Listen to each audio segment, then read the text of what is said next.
The following is a presentation of WGN Sports.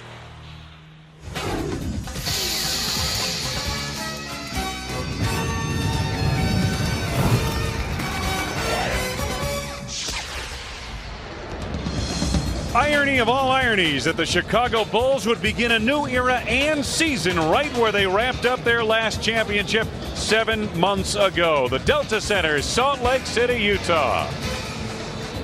Hi, everybody. I'm Wayne Larrabee. Welcome to another season of Chicago Bulls basketball. It's great to have you with us. And we also welcome in a familiar face to our WGN telecast, and John Paxson. Pax, looking forward to working with you this year. So am I, Wayne. Well, you know, these two teams coming into tonight's game are in stark contrast, no doubt about it. If you look at the favorites going into this NBA season, they're teams that were able to keep themselves together through the lockout and the frenzied offseason, but short free agency period. Well, and the Jazz are definitely one of those teams, and having been to the Western Conference Finals 5 of the last 7 years, the finals 2 years in a row, they have to be the favorites and must feel that there's some unfinished business. This is a basketball team that's very good offensively. They score well because they execute their offense, and they've been together for a long time. They shoot it well, and they're the best free throw shooting team in the league last year. All those things add up to a real efficient offense. And you know, John, as far as the Bulls are concerned, for them, what a difference 7 months makes. Well, the Bulls have lost their power, and you look at a recipe for success: consistent scores, a perimeter game, and a guy like Steve Kerr, and a rebounding personality in Dennis Rodman. You don't have those things, but what it means for this team this year is they're going to have to create their own identity, and all guys are going to have to participate. Well, new car, new keys, and a couple of the new keys. Well, one is familiar and the other is brand new. Let's take a look at them. Well, Toni Kukoc is going to have a chance this year to be the step-up guy, the big scorer. Brent Barry's going to fill in the two-guard spot, a guy that will be exciting to watch. He handles the ball very well. He can shoot it from some distance. These two guys are going to be relied on night in and night out to be the consistent scorers, and that's really where this thing goes this year. Can those two do it? It's a whole new ball game, isn't it? All right. These two teams, the Chicago Bulls and the Utah Jazz, tip off their NBA seasons here at the foothills of the Wasatch Mountain Range in Salt Lake City, Utah. Stay tuned. Spotlight is coming up next. World Champion Chicago Bulls basketball. Brought to you by Miller Lite, who reminds you to think when you drink. Ford, cars that are built to last, trucks that are built Ford tough. Visit your local Ford store today. The McDonald owners of Chicagoland and Northwest Indiana. Did somebody say McDonald's? Ward's, we're changing everything to change your mind. AT&T, it's all within your reach. Toyota, every day belongs to you. Make it count. Toyota, every day. And by Southwest Airlines, offering you frequent flights at times you need. Just another way we give you the freedom to fly. Southwest Airlines, a symbol of freedom.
Ladies and gentlemen, good evening and welcome back to another celebrating for NBA basketball.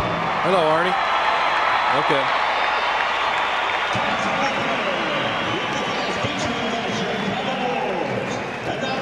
I was going to say, let's do a basketball thing about the illegal defenses first, and then the second time you get a chance to do it, let's do the Stones thing. Yeah, I think it'd be better. Okay. Good enough. 6'9" forward from Hungary, Number 21, 6'4" guard from Texas Tech, Karl. Number 22, 6'6" forward from Maryland, Number 25, 6'6" guard from Oregon State, Benjamin. Number 34. Boy, these are the biggest old headsets I've ever had on my head. God. The starters for the Bulls. Number 2 is starting at forward at 6'9" from Seton Hall, Mark Bryant. Starting forward number 7 at 6'11" from Croatia, Toni, Kukoc. At 6'11" from Arkansas, Andrew Wayne. On the guard line, wearing number 9 at 6'6" from Miami, Ohio, Ron Harper. At 6'6" from Oregon State, Brett Berry. Welcome to the Chicago Bulls and In the spotlight tonight for the Chicago Bulls, Toni Kukoc. Now, Toni Kukoc is going to be the focus offensively for this team this year. And we know that as a starter, he has always had a better attitude and approach to the game. He's been more aggressive, has looked for his shot. And this season, Toni's going to have to be a guy that has to improve on that 11 field goal attempts per game. He should get more opportunities this year. Stay tuned. The starting lineups, the opening tip coming up next.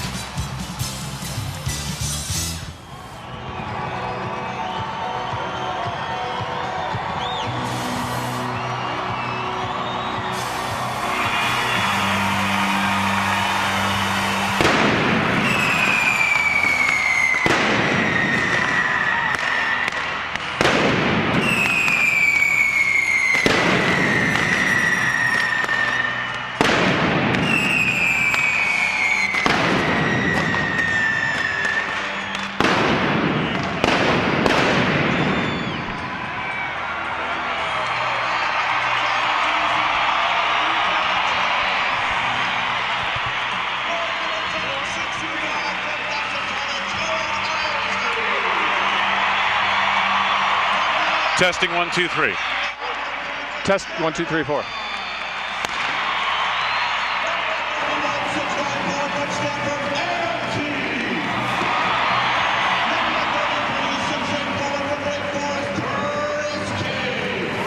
Back in the Delta Center, where the pyrotechnics have been incredible here as they introduce the Utah Jazz to the home crowd.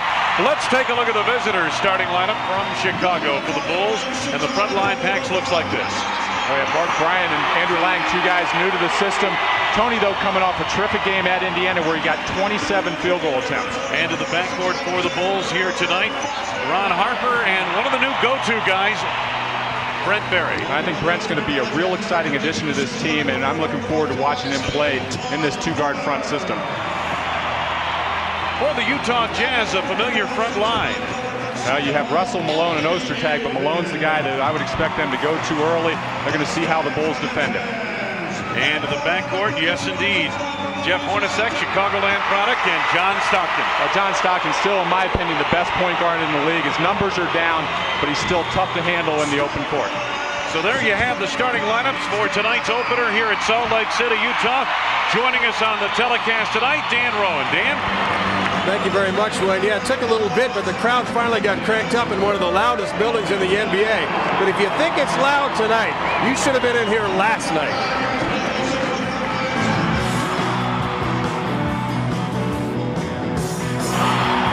Last night, Mick Jagger, Keith Richards, and the rest of the Rolling Stones played the Delta Center.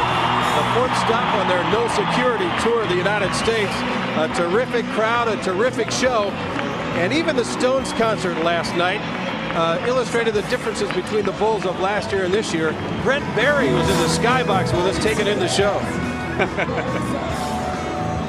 a good show last night. A couple of guys we snuck into the building and saw the Stones. I'm amazed that they have the court out here for tonight. But if we can play with as much energy as Mick Jagger was dancing around stage, we're going to be all right tonight. John Paxson, you or I were up in that box last night for that terrific show. But the difference between this year and last year, had Michael Jordan, Scottie Pippen, or Dennis Rodman been up there, would have taken an army of security guys to get them out of the building. As it was last night, the players who were there just walked out, filed out with the rest of the crowd, not a word was said. So things have definitely changed in that regard. There's no question it's been easier to get around Salt Lake City this time of year than it was last June. as part of the NBA program to kind of bridge the gap between the labor strife that actually delayed this season 3 months. Larry Miller, the owner of the Utah Jazz, is speaking to the crowd here prior to the two teams taking the floor.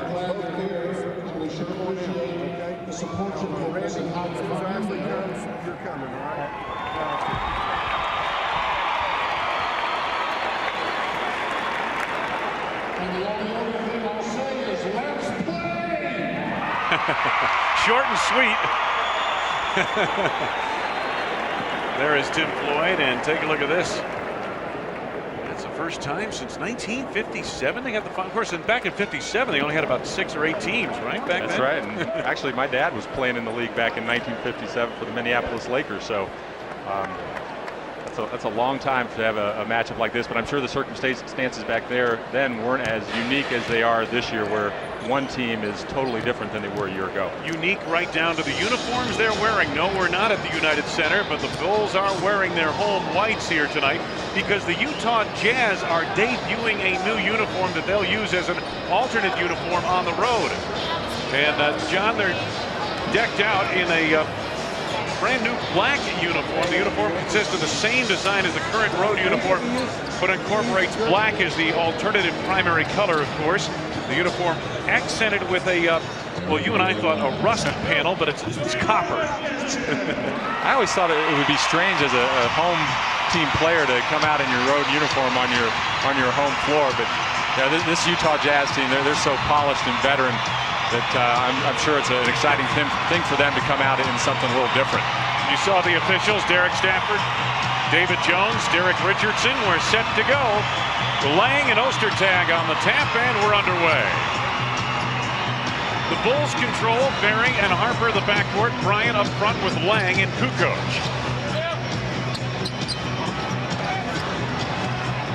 Harper posting Stockton. Blocked by Ostertag. Utah always uses Ostertag as a help defender, and he roams defensively, so you have to be aware of that. Andrew Lang can make himself available. But Ron Harper very good at posting up smaller guards. That's the first possession that the Bulls have. They try to go inside. Ostertag came to camp in much better shape this year than a year ago. Kukoc side of the backcourt. Ostertag is there. Stockton and Hornacek the backcourt. Ostertag in the middle. Malone and Russell the forwards. This is Malone. Stockton around Harper, looks for Hornacek. That's such great vision, Wayne. That time he got up in the air to look like he was going to shoot it, but he saw the cutter going to the basket. That was Jeff Hornacek for the easy score. Jazz with the early advantage. Berry out at the top.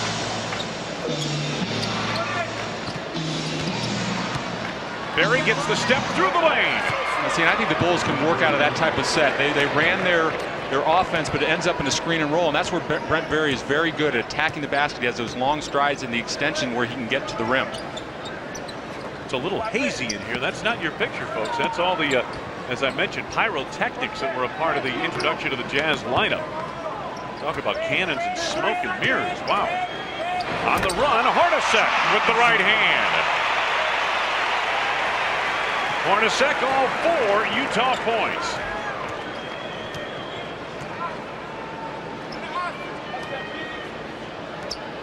Bulls triangle to the left side. Now Kukoc.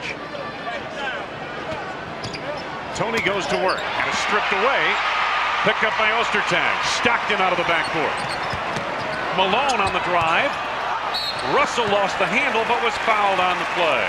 One of the things that you emphasize defensively, especially when you play the Utah Jazz, is to get back in transition defense. They run very well, especially at home, and John Stockton early in games likes to push it up the floor. Karl Malone always filling a lane and running to the basket. Bulls that time not able to get back with enough bodies. They end up having to pick up a foul on Brian Russell. Russell at his 5th year out of Long Beach State makes good on his first. Bulls fans, tickets for every Bulls home game are now on sale. To purchase tickets, visit the United Center Post box office. Ticketmaster outlets are called 312-559-1212. 312-599-1212. Pair of free throws by Brian Russell. Utah scored 6 of the first 8 points of the game. Here's Harper. Kukoc. Boy, he pinned Russell nicely, didn't he? He did, and he came from the left side of the floor to that right block, so the Bulls opened up the middle of the court for him, and it was a real nice entry pass where Toni could just catch and make a quick move. No double team or help defense was able to get there in time. Brent Berry picks up his first foul, second of the team. Well, I imagine the bench will get a good workout of this opener. A lot of people see action today, or I should say tonight. And you know, with this shortened season, everybody's going to have to go a little deeper on their bench, I think, this year. Around the league. Ostertag on the block against Lang. Nice touch. They look good shooting that, but that's the shot you want Greg Ostertag to take. Andrew Lang had him well off the block, forced him to the baseline where he had to shoot the turnaround jump shot. The thing you have to do there is take care of the defensive boards if he does miss. Lang on a low post. Working on Ostertag, returns the favor. And we saw that move from Andrew Lang in the game against Indiana on Monday night.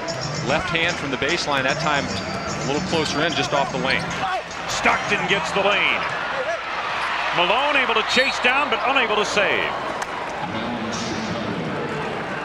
Karl Malone, who this summer declared, "I'll never play another game for the Utah Jazz." My, how things change. Take a look at the shooting in the early going, both for good for both sides. Guys say a lot of things in July that they don't mean in January. We've heard it a lot. Here's Toni Kukoc. Nicely done. Well executed play. They run a little open set where they come across the floor and then set a back screen for Toni. It leaves that right side open. And Toni's been aggressive. He's not hesitating with the shot early in the game.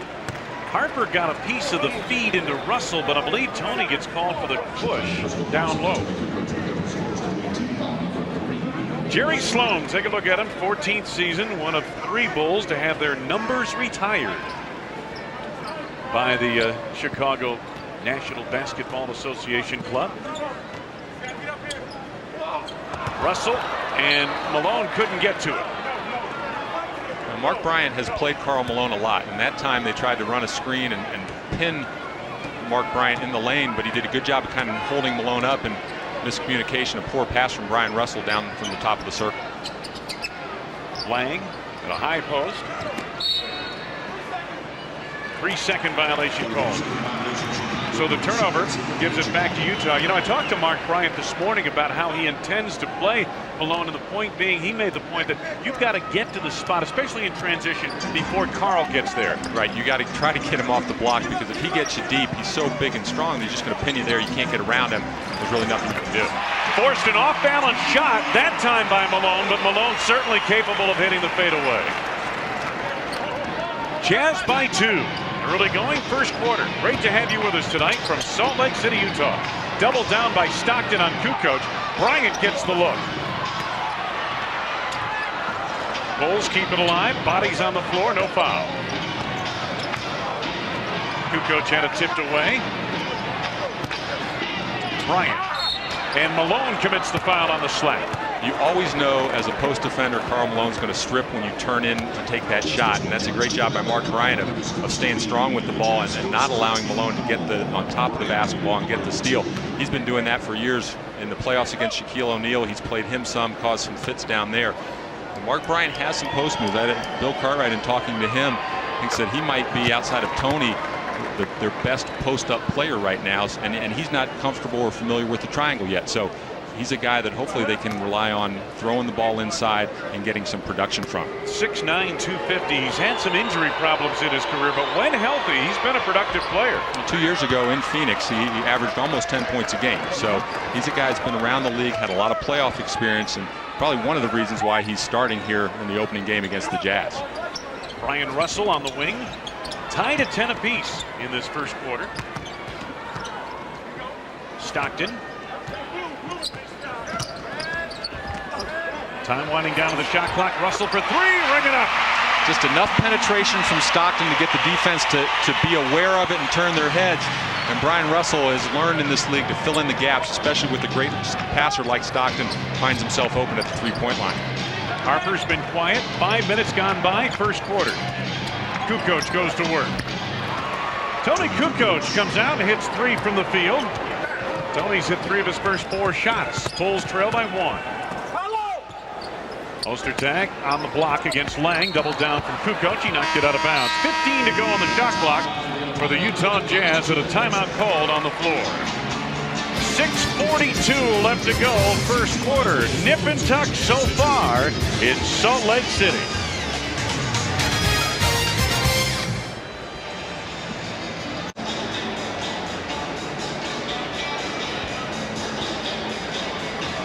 Bulls and Jazz, and so far the Chicago offense execution pretty good in the early going. Very good. And we're going to see a little play here where Ron Harper takes it off the dribble, and they clear some space now. They clear out. It leaves the basket area open where Toni Kukoc can now come across the lane and post up deep. And what he does well is on catch, he turns right to the basket. He has the defender pin on his back. He can lay it in.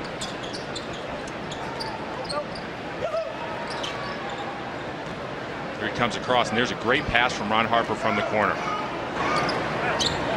Jazz resume offensively. Malone, a bullet. Russell for the flush. 7 for Brian Russell, and the Jazz lead by 3.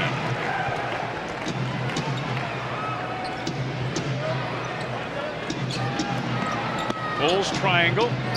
Harper in the corner, and Stockton moved in on him, picks up the foul. Moments ago, Karl Malone likes the ball on top of the key. He's very good from there. It looks like he's going to raise up for a shot, but he reads the defense well, understands that Brian Russell's open at the rim. And the Bulls get caught with their heads turned defensively. Didn't take much, did it? Man, just a quick turn, and they powered it through. Almost halfway through this first quarter. Brent Berry looking for room. Finds Harper at the wing. Bryant down low. And you saw there where Karl Malone was reluctant to reach in there and strip him, and Mark Bryant was able to turn right into the lane. So, you know, we were concerned about where the Bulls are going to get some post-ups from. Early, we've seen it from Toni Kukoc, and surprisingly, some nice efforts from Mark Bryant down low. Jazz by 1. Malone met by Harper, and the foul committed by Ron Harper. That's 4 team fouls on the Bulls. And that's always one thing that's difficult with Utah. Last year they averaged 32 free throw attempts per game. It was second to the Lakers in the league. They get there a lot, and so now here you are with 5:50 to go in the first quarter. It's already the 4th team foul for the Bulls, so they're going to be shooting the rest of the way. And the luxury that Utah has is the fact that they execute their offense so well, they can now really milk this and try to get to the free throw line the rest of the quarter. You saw Isley come in a moment ago. There's Karl Malone. Take a look at these numbers. Malone second to Jordan in the MVP balloting a year ago. Was the MVP 2 seasons ago in the NBA.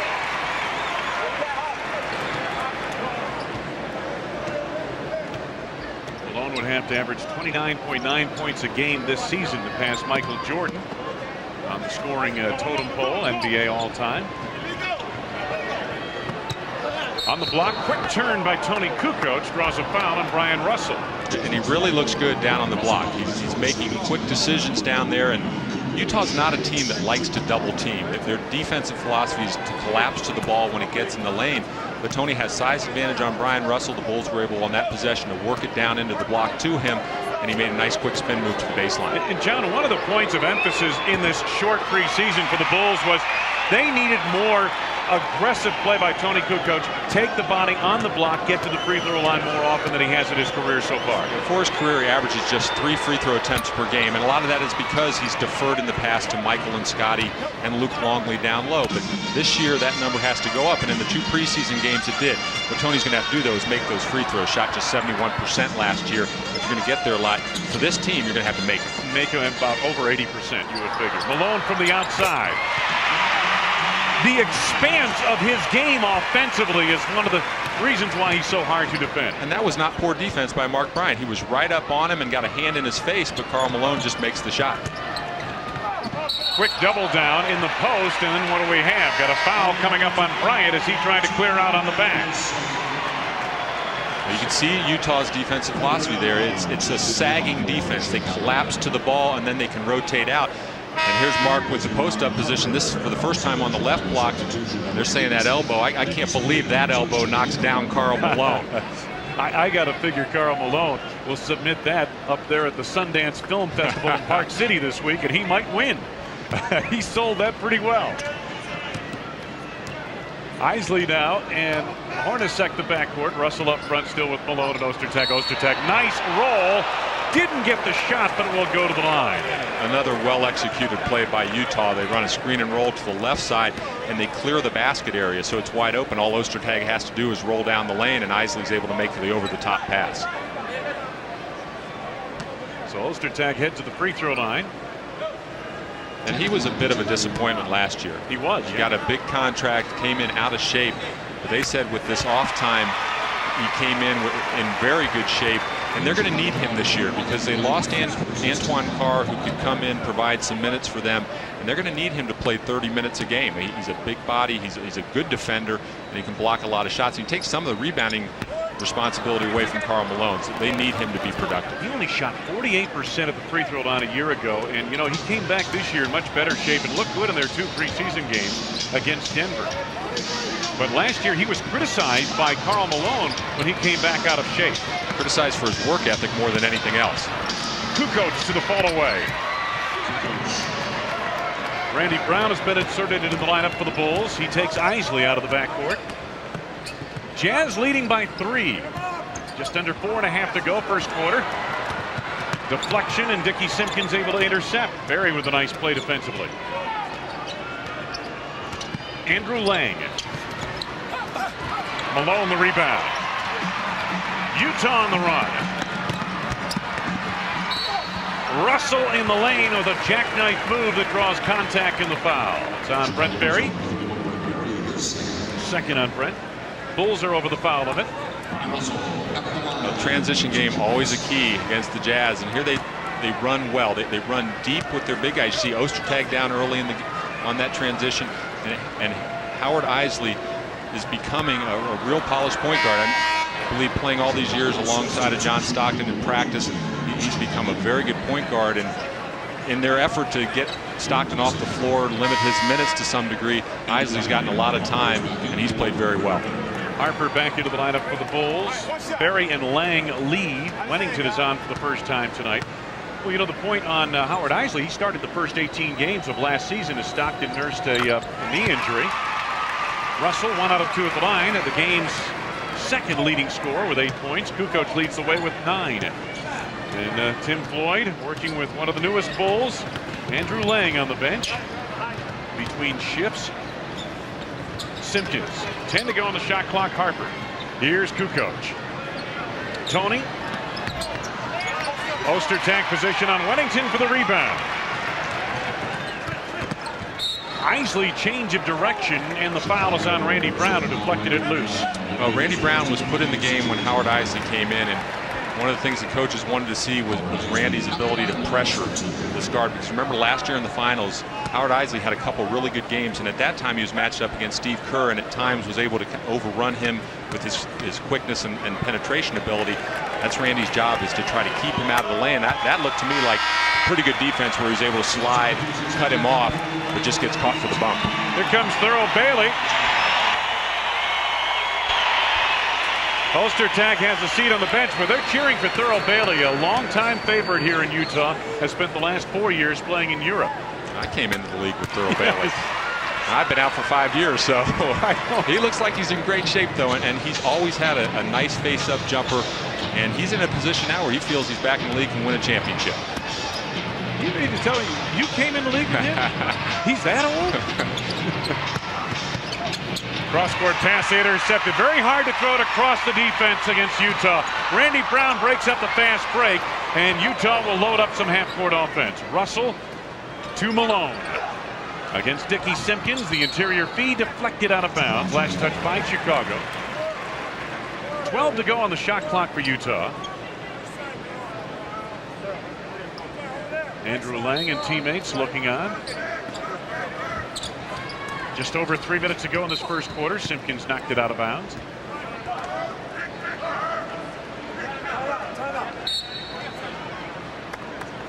Timeout called by Chicago. Tim Floyd wants to set something up here apparently, and he will talk things over with Tex Winter and company.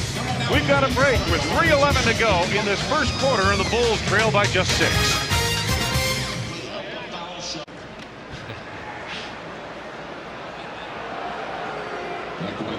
Okay, Mike, we're going to get some $50 from this installment courtesy of America. Good job, what are you doing?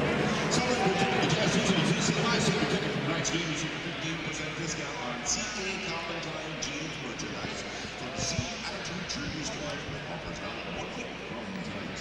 While you're there, and the main metro to a playoff game. See more details and entry. Leave it to our director, Arnie Harris, to find a Bulls fan here in Jazzland, Salt Lake City. Tomorrow on WGN, Tom Berenger, Charlie Sheen, Rene Russo, and Wesley Snipes star in a comedy about bats, balls, and one unbelievable season. Major League tomorrow at 7 on WGN. Tuesday, February 9th, the Bulls host the Atlanta Hawks. It's Miller Genuine Draft Championship ring night. 20,000 adults, 21 and older, entering the United Center. Receive a Bulls championship ring. Compliments of Miller Genuine Draft. Isley off the inbounds. 4 for Isley off the bench for Utah, and the Jazz lead by 8, their biggest lead of the night. Brown and Harper now the backcourt for Chicago. Kukoc, Wennington, Simpkins up front. Kukoc, they clear it out for him. Against Russell. 5 to go on the shot clock, Chicago. Harper tees up a 3, ring it up. A good ball movement that time. They tried to run a screen and roll, weren't able to get it. They kept moving the ball. Ron Harper was the open man in the right corner. Jazz lead is 5. Malone on the block against Simpkins. Isley pops wide open for a moment. Takes Kukoc off the dribble. Now they forced a switch because on the post pass they ran a squeeze between their guards. Toni Kukoc stepped out on Isley but didn't take away the drive. He let him go right to the basket. Isley 2 for 2 from the field. 4, make it 6 points in the game. Wennington from the outside. They banked it in and maybe a step or two out of Bill's range. He looked at the bench like he wanted to do that, but you know Bill, his strength is to shoot the basketball, and he is not going to hesitate when he's out on the floor. Miscue, nearly a turnover. Bailey able to recover. 10 to go on the shot clock. Here's Hornacek operating on Harper. Tough shot. Rebound, Ron Harper. Boy, that was a good piece of defense by Harper. Under 2 minutes to go, first quarter. Kukoc. Malone the rebound. Toni point blank range, couldn't finish. Oh, nicely done. Beautiful passing on the break. Hornacek to Thurl Bailey for the flush. Well, the key to their transition is that they run wide. They get 2 guys out running wide and deep, and it allows the third player coming down to run right down the middle of the floor. They've gotten 2 scores that way, one off a couple free throws, and that possession right there, an easy score. Utah by 7. Coming up on a minute to go in this first quarter.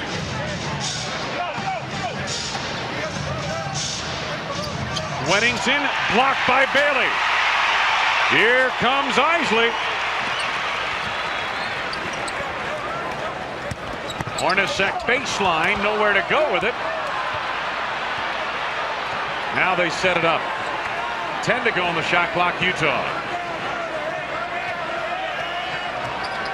Hornacek off the dribble against Kukoc. It's an open look for Bailey, an air ball. He did look 37 on that shot. You're right. I could have done that. 43. There's the difference. Shot clock on the left, game clock on the right.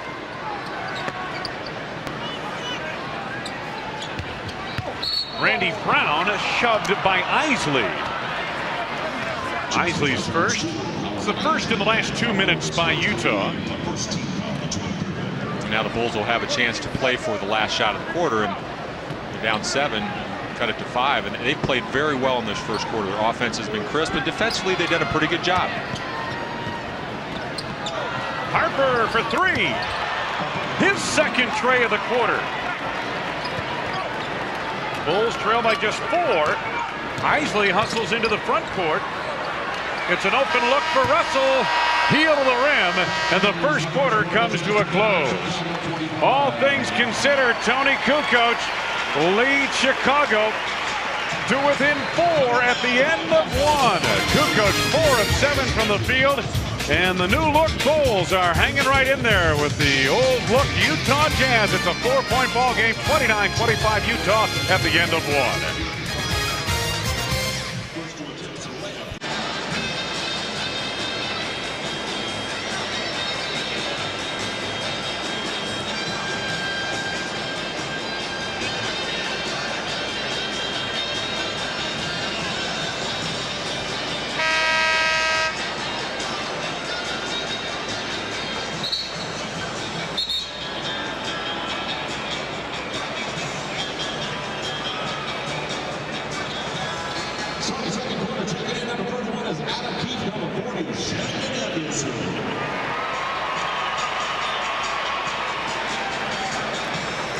We welcome you back to the Delta Center. Wayne Larrabee, John Paxson. Bulls, good first quarter offensively, Pax. Well, they played very well. They shot it well, 59%, but they moved the basketball real well. Here, Utah scrambled defensively. Bill Wennington does a real nice job finding the open shooter. Harper gets his feet set for one of his 2 3-pointers in the quarter. But the Jazz on the run. Here they get their guys running deep, and Jeff Hornacek a terrific behind-the-back pass. But the Bulls did limit them in their transition game. Bulls shot almost 59%. Utah 71%. There's a feed over the top into the post. Shandon Anderson to the foul coming up against Chicago's Keith Booth. Booth in the ball game for the first time tonight. Utah now with Isley, Shandon Anderson, as they try to go back to Shandon Anderson. And thorough bailing on the floor. Keith as well. Let's take a look at tonight's game stats brought to you by AT&T. It's all within your reach. There, a look at those numbers. I mentioned Utah 10 of 14 from the field.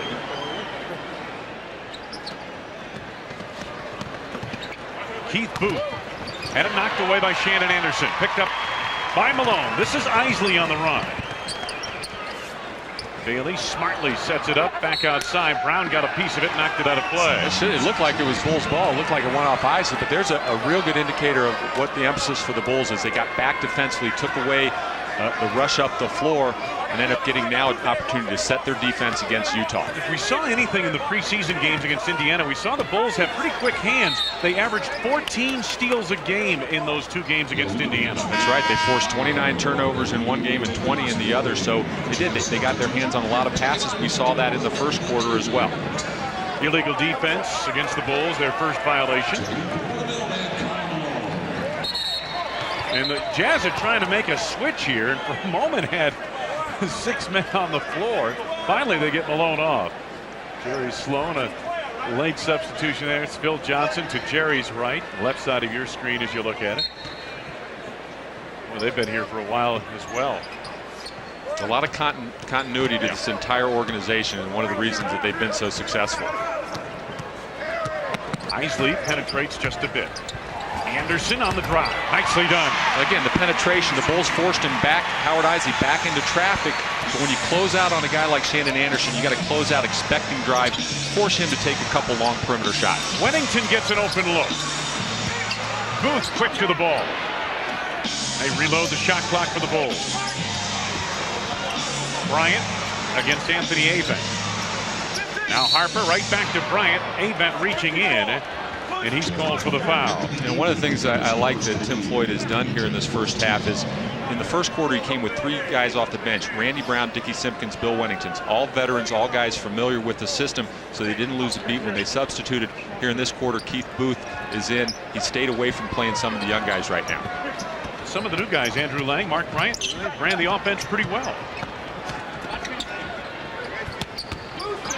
Booth looking backdoor. Time winding down to the shot clock. Booth to the fall away. Got a push on the rebound. Loose ball foul, Bill Wennington. See, and that's Keith Booth's tendency right there. He likes playing with his back to the basket, and he had a much bigger player on him in Adam Keith. He's going to have to learn to face there. If he has a cleared area, take him off the dribble. If not, move the ball on and just play out inside your offense. Avent sets the screen. Isley gets the open look. Booth and the Bulls will try to run on this. Randy Brown the pull-up. Booth is there. Again. Just couldn't finish it. And a loose ball foul on Bryant. Mark Bryant's 3rd personal. Already 3 team fouls on the Bulls here in the second quarter. Timeout on the floor. Mark Bryant in early foul trouble in this one. We are early going in the second quarter. 9:50 left to go. Second period. The Utah Jazz have a 31-25 lead over the Chicago Bulls.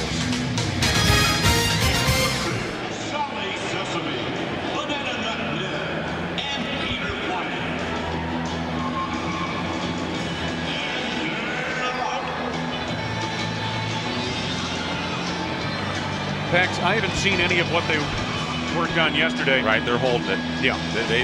That time they were trying on the screen and roll to send it baseline, but they didn't.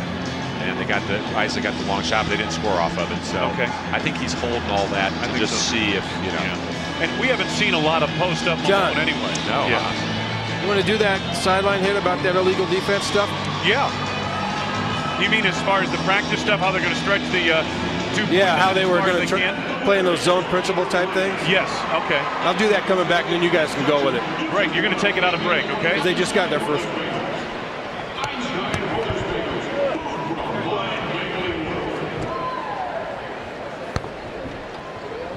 Well, the X-Games will be to the cool down with a presentation of Coca-Cola Classic and other Coca-Cola products at your nearest concession stand. Okay. Always courtside, always Coca-Cola. Bears up that making his 90 in the 18th. Okay. All right.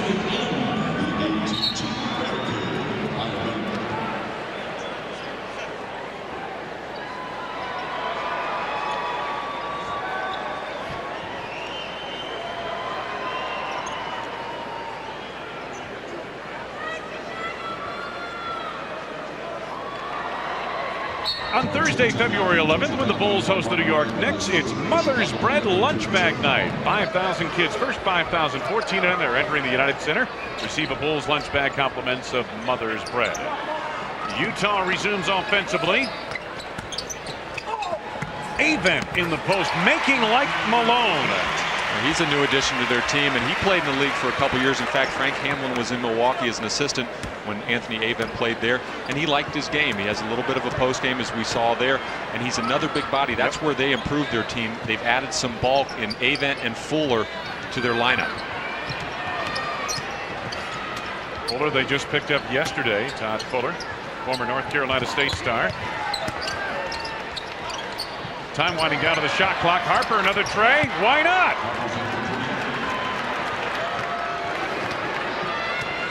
It's 3 for Harper. You know, interesting stat about Ron Harper from last year is he shot better on the road than he did at home, especially from the three-point line. Couldn't make a 3 in the United Center, but shot very well when he was away from there. Avent backing Lang. Anthony Avent with a couple of post-up buckets. Well, he showed the turn to the baseline the first time, and now Andrew Lang doesn't take that away, so he lets him power into the middle of the lane. The Bulls haven't shown any double team. They want to play one-on-one post defense, especially against Anthony Avent, but he got too deep on that possession. I think the Bulls are saving some of their double team tactics for a little bit later on in the ball game. And probably saving him for Malone, not Avent. Booth comes up short on that. And Avent sealed it off and allows it to bounce out of bounds. Utah basketball. Jazz are leading by 7. And they've gotten 14 off the bench. That's a very deep veteran ball club, as we talked earlier. Avent once again.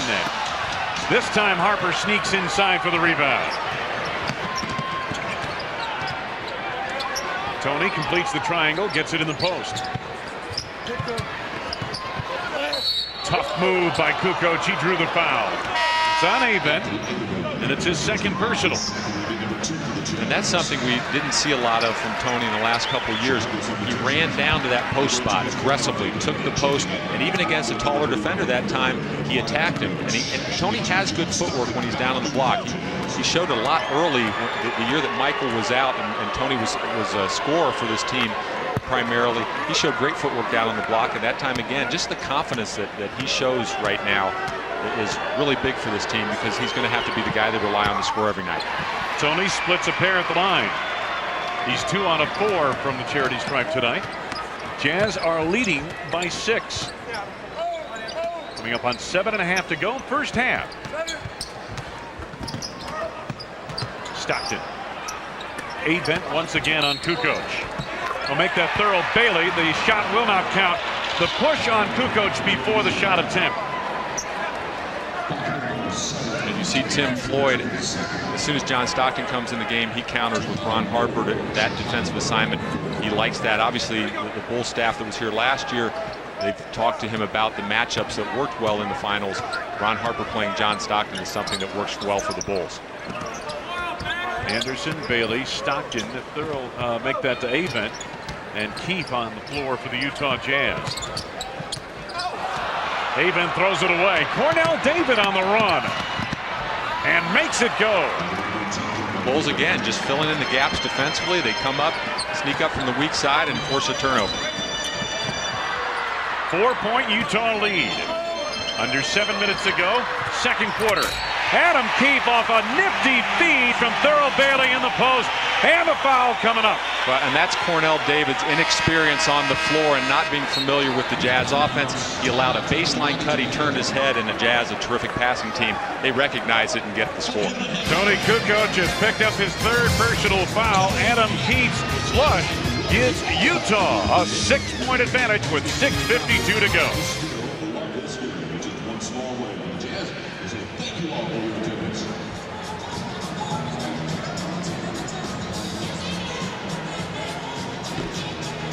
We'd like to thank USA for sponsoring our game and handing out 10,000 magnetic calendars at the doors.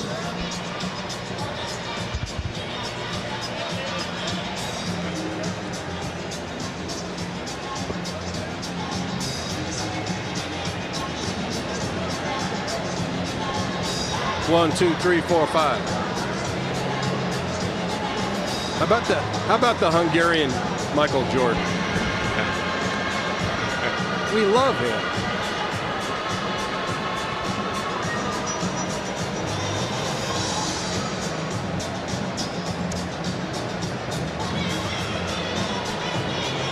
Who was wearing it? Yeah. Coming back to what? It was stylish 20 years ago.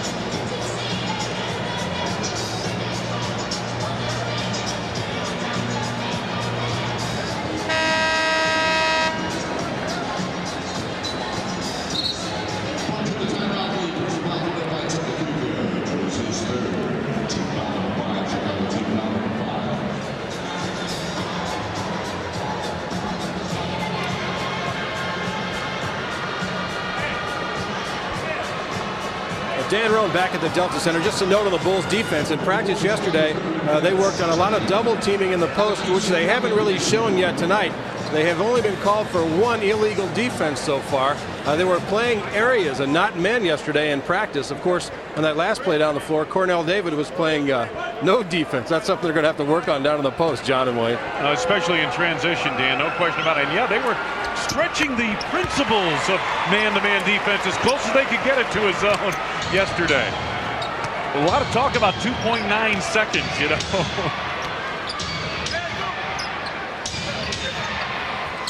Mario Bennett in the game for the first time tonight for the Bulls. Harper on the block against Stockton. Bennett was coming on a double team. That got an open look for Cornell David.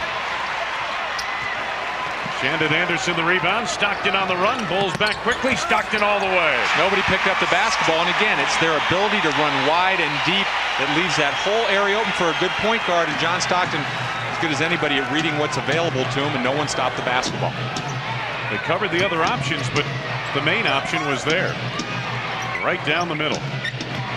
David. And again, they clear it out for him. Here's Harper. Quick pull-up on Stockton. David, the offensive rebound. To the left hand. Nicely done off the glass. I don't think he called it, but it counts. 7-point lead, Utah. Under 6 minutes to go, first half. Barry fronting Anderson. They go over the top. Help came late, and a foul coming up. I'm not sure you have to front that post play. Shandon Anderson is a good poster, and when Karl Malone's out of the game, he might be the second best post player they have on the team, but when that backside is cleared like that, and you've got a great passer on the wing in John Stockton, it's too easy of a play to allow him to throw it over the top unless you're putting great pressure on the basketball. Even then, he can make that play, but you may want to play behind him and then sink or double team from the top. Right now, that play has worked effectively, and Utah getting to the free throw line again. Brent Berry picks up his third personal foul moments ago. Toni Kukoc has 3 personal fouls. As Shandon Anderson hits another, Mark Bryant has 3 personal fouls. Well, and this is where we talk about depth, and it's going to force Tim Floyd to put in some young players unfamiliar with the system, and this is a true test. This is where you can lose some ground against a very veteran team. Well, he's going to have to get longer minutes from his bench. You're right. Harper gets baseline on the drive. Didn't quite finish. Cornell David battling on the board. Thurl Bailey, the veteran, came away with it. Shandon Anderson, and got a blocking foul on Randy Brown.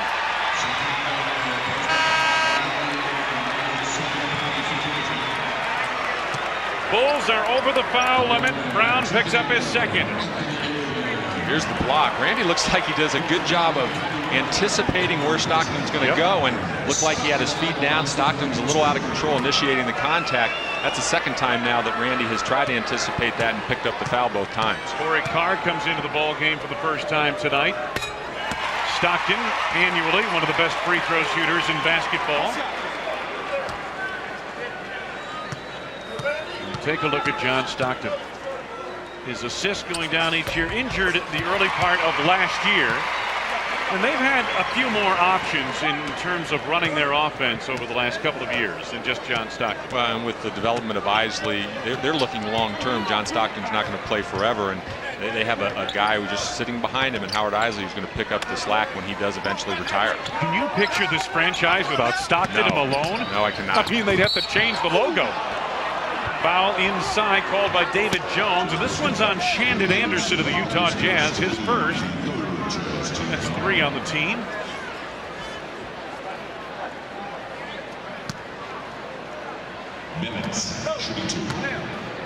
So at the free throw line,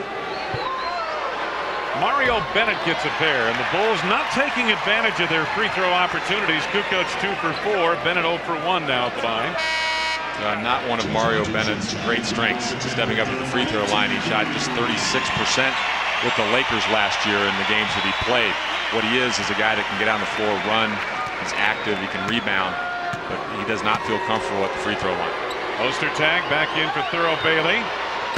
Bennett 1 out of 2 at the line. 44-34, the lead is 10 for the Utah Jazz. Just under 5 minutes to go in this first half. Stockton checked by Brown. Lang the rebound. Andrew Lang needs some help, finds Karl. Mario Bennett. Stockton and Utah in transition. Yes, and a foul. Yes, and it counts. That's just John Stockton in the open floor, recognizing who he had back defensively. Karl, a young player, got him back on his heels. You see Corey just backpedaling, and once he feels the contact, he knows he's going to go up and take the shot. Ends up knocking it in, and the Bulls pick up another foul. And we've seen now in both quarters, the Bulls obviously in foul trouble, but they've gotten fouls early in the quarters. They've put Utah on the line. And this is a team that, because they execute their offense so well, they're going to continue to pound it at you, and they're going to get to the free throw line a lot. First in the league in free throw shooting a year ago at 77%, the Utah Jazz. And that's a high percentage for a team. Rusty LaRue in for the first time this evening. LaRue lost it on a behind-the-back dribble, picked up on the play by Stockton. Utah's lead is 13. Ostertag leveled LaRue on a screen. Meanwhile, Shandon Anderson cleans it up off the glass. And the Bulls may need to stop this run. You look on the floor right now, they don't have any real scorers out there. And this is a chance for Tim Floyd to take a timeout, try to get organized and get something going offensively. The Utah Jazz on a run with 3:51 to go in this first half of play. And the Bulls take a timeout. Utah enjoying its biggest lead of the night on a 14-3 run.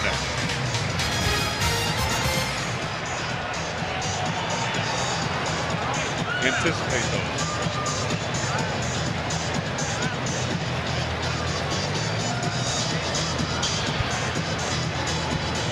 Gotten away. Yeah. Real quick. And you know what? Real quick. Transition defense, and that's something that you mentioned on the telecast the other night, and that Tim was mentioning in practice, that was his big concern, transition defense. Can you show us?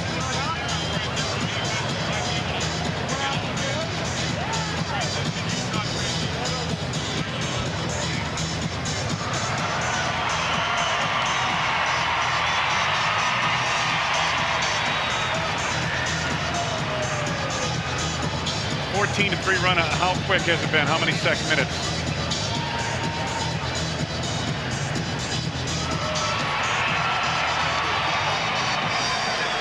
Okay.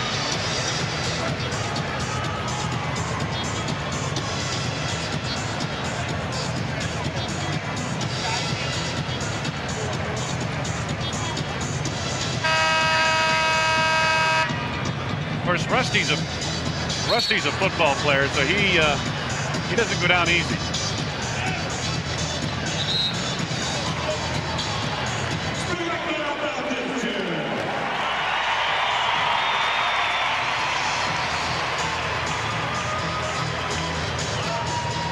It didn't take long. Utah in the last 4 minutes, a 14-3 run, and much of it in transition. We're going to see a close-up of the screen leveled by Greg Ostertag on Rusty LaRue. That's generally the big player's responsibility to alert that screen's coming up. And Bulls trying to get some penetration where there isn't any room, and here's the run up the floor.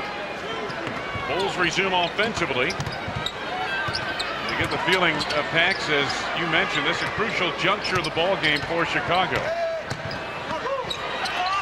Cornell David just couldn't finish it on a good move through the lane. And it just shows you what the problems are for the Bulls team when they get guys like Kukoc in foul trouble or Ron Harper out of the game.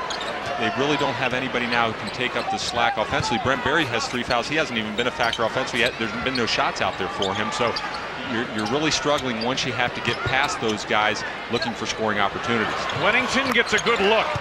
His second from the field. He has 4. Well, and that's a nice play because you know Ostertag doesn't want to drift out there with Bill, and if he can catch it, get a little room, and go up quickly with his shot, he can knock that down. Stockton against LaRue.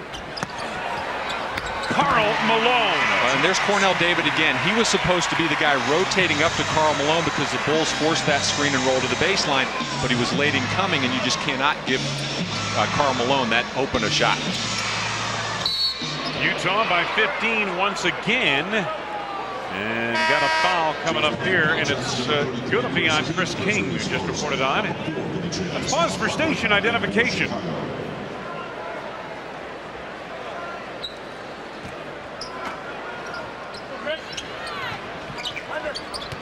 Harper resumes for Chicago. LaRue for 3. Ostertag kept it alive. Cornell David picks it off. Harper picked up by King. Wennington to Harp baseline. Last touch by Utah will be Chicago basketball.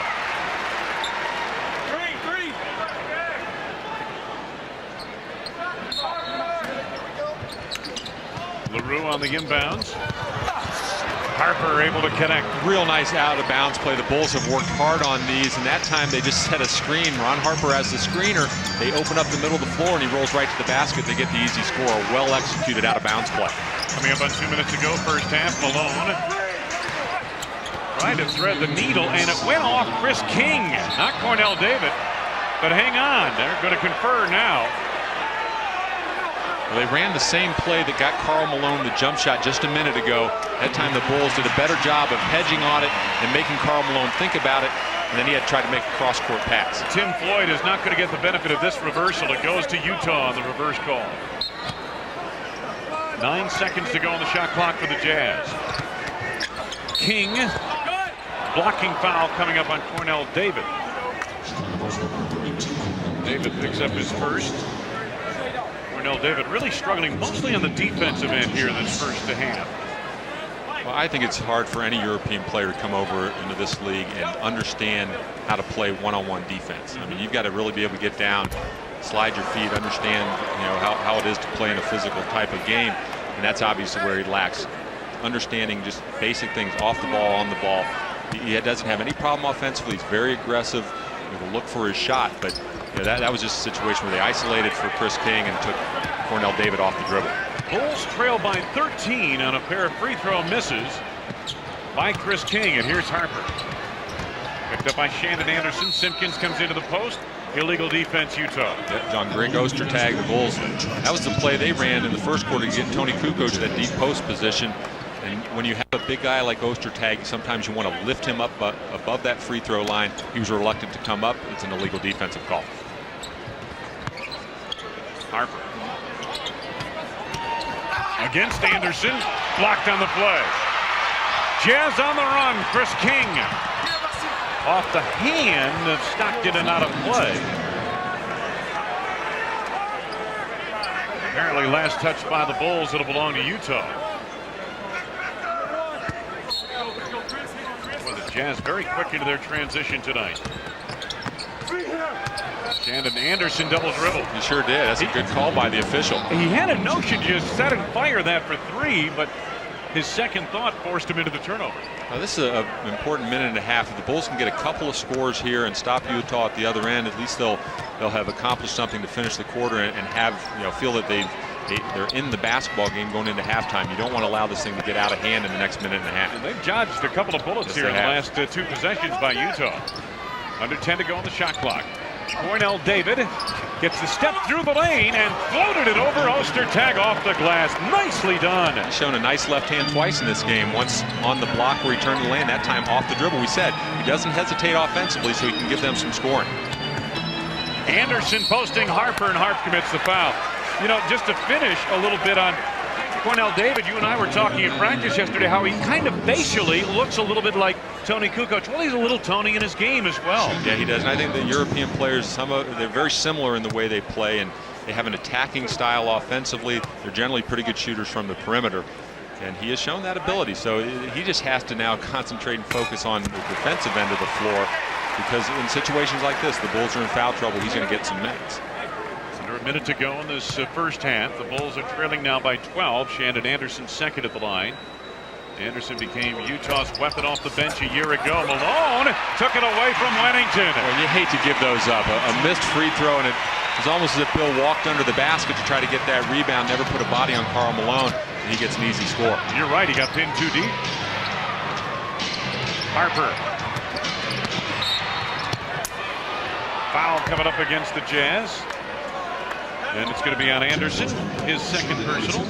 And I like that offense just from the standpoint they're running a screen and roll involving Greg Ostertag as a defender. Now, he's already seen Bill Wennington slide out a couple times and hit that jump shot, so he didn't want to step out and take the ball out of Ron Harper's hand. He stayed with Bill Wennington, and that allowed Ron Harper to turn the corner, get into the lane, and draw the foul. Harp with 12 points in the ball game. 3 of those 4 field goals were from beyond the arc. 13 for Harper. Stockton. Kick back Anderson for 3. Ring it up. Line drive right on the money. Shandon Anderson has 10. Utah leading once again by 15. Shot clock on the left, game clock on the right side of your screen. 10 to go on the shot clock for the Bulls. Cornell David glides baseline to the reverse, knocked out of bounds by Stockton. 5 to go on the shot clock. Bulls fans, tickets for every Chicago Bulls home game are now on sale. To purchase tickets, visit the United Center box office, Ticketmaster outlets, or call 312-559-1212. Harper. Cornell David working hard. Now you want to get back and stop them from running up the floor. Stockton hustling for the last shot to Malone. No, but a bailout foul, and it's coming up on the veteran Ron Harper. 2-shot foul for Karl Malone with 0.6 seconds remaining. And I disagree with that call. Harp was back, looked like he went straight up, but Karl Malone initiates contact a lot of the times that he's taking shots like that, and he just kind of threw the ball up and threw himself into Ron Harper a little bit, and the official knows that. That's an opportunity for him to just ignore whatever happened in that situation. He knows what Karl Malone's trying to do. I think that's a poor call in that situation. I agree with you, but Malone gets those calls here. There's not much question about that. 12 points, Karl Malone in this first half. Long inbounds, Cornell David, broken up by Chris King as the first half comes to a close.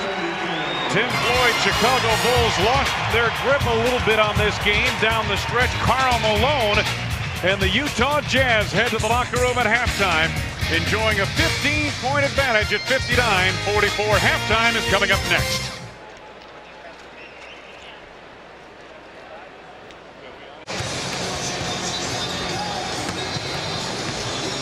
It was a 4-point ball game at the end of one quarter and 15-point game at halftime as the Utah Jazz, with about 4 minutes to go in the first half of play, had gained control of the game a little bit. They got on a run 14-3 over a 4-minute period there, and that staked them to the lead they enjoy here now. Utah played well. They did what they do well, that's run their offense and run the transition game. And the Bulls played pretty well, and we're going to take a look at some highlights in the first half. Here you see Toni Kukoc get a little penetration. The Bulls got Utah scrambling, and Toni came out really looking for a shot. He had 10 points in the first half before he got into some foul trouble. Here's a nice kick out from Bill Wennington across the floor. One of Ron Harper's three-point field goals in the first half. But Utah's bench has been very good in the first half. 25 points off the bench.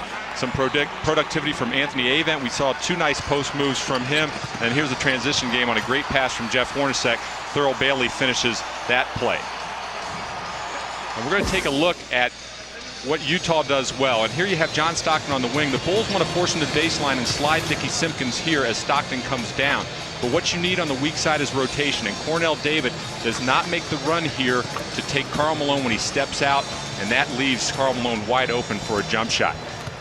So you have the Bulls. You see Rusty LaRue jump on Stockton's right shoulder. There's the sink, but the rotation's not there, and Karl Malone loves that elbow shot from about 15 feet. Let's take a look at the Toyota first half stats. The Bulls, who shot close to 60% of that first quarter, or better than that even, sagged in that second quarter where they only scored 19 points. Utah shot at a very high clip, over 70% throughout the entire first half of play. The Bulls did a pretty good job on the boards, but they had more missed shots to field than did Utah. Second half is coming up from the Delta Center.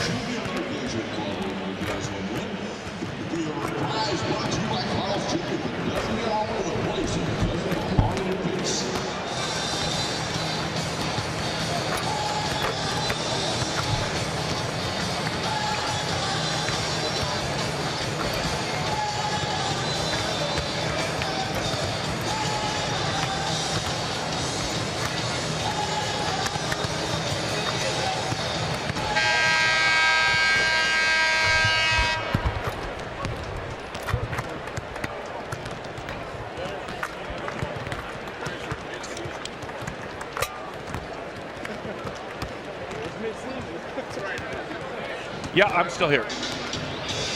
Yeah.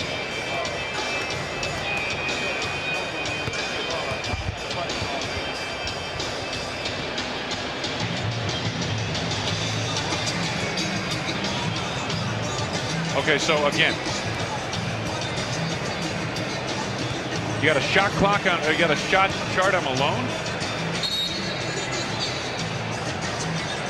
Okay, is that the first thing you're going to show me?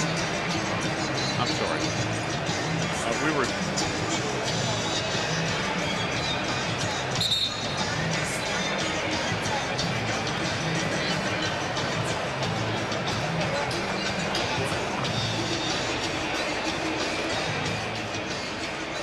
Wayne Larrabee, John Paxson back in Salt Lake City. Utah Jazz leading by 15. Karl Malone, of course, one of the main instigators for Utah. Off the missed free throw here, he gets Bill Wennington getting a little shove, pins him deep, rebounds, and the easy putback. The shot chart on Karl Malone. 4 made, no misses as of yet, and everything right around the lane except for 1. And the Ward leading scores. Harper, Kukoc, much of that first quarter for the Bulls. Malone, Anderson off the bench with 10 for Utah. We resume third quarter. Brian Russell scores inside, and he is fouled on the play. Mark Bryant picks up his 4th personal foul. They just cut you up. They execute so well. They come out obviously with a set situation. They know they're going to start the half with possession of the ball, and they get Stockton on top of the floor. They bring Brian Russell acting like he's going to come out and take a jumper, but he just back cuts behind Toni Kukoc's vision. And Mark Bryant gets caught trying to get in some help defense, and he picks up another foul. 4 on Bryant, so the foul problems continue for the Bulls. And that was a lot of why they sagged in that second quarter. Much of their bench had to play. Berry, oh, nice look to Bryant. Excellent interior feed by Brent Berry. It was a good cut, first of all, a good speed cut that got him open at the basket. The defense had to help, but that's where Brent Berry's really good. He has great vision. Hornacek, and got a foul coming up on Malone on the screen. You see the Bulls here. Nice pass from Andrew Lang. Good footwork. Sees Brent Berry cutting and gets shielded by the official, but Great vision by Brent Berry. That's what you want to get him, opportunities where he has the ball and can make plays like that. Berry had a chance to set on that three-point attempt. Kukoc trying to keep it alive, and Hornacek chases down. Steal by Berry.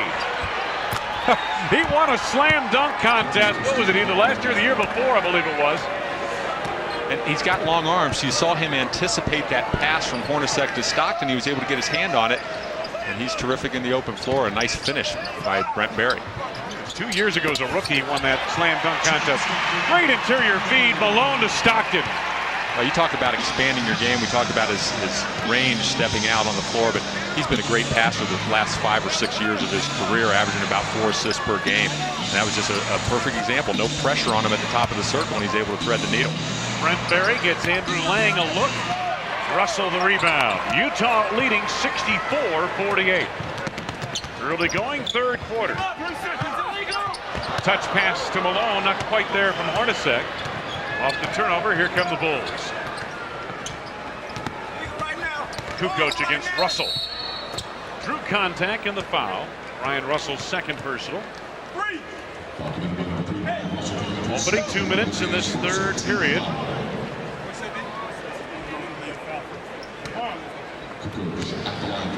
Toni Kukoc to the free throw line, where in the first half he was just 2 of 4.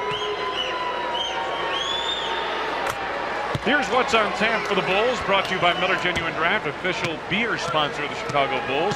Thursday night, the New York Knicks come to town. Bullseye at 7, and we'll have the game on the WGN Superstation for you.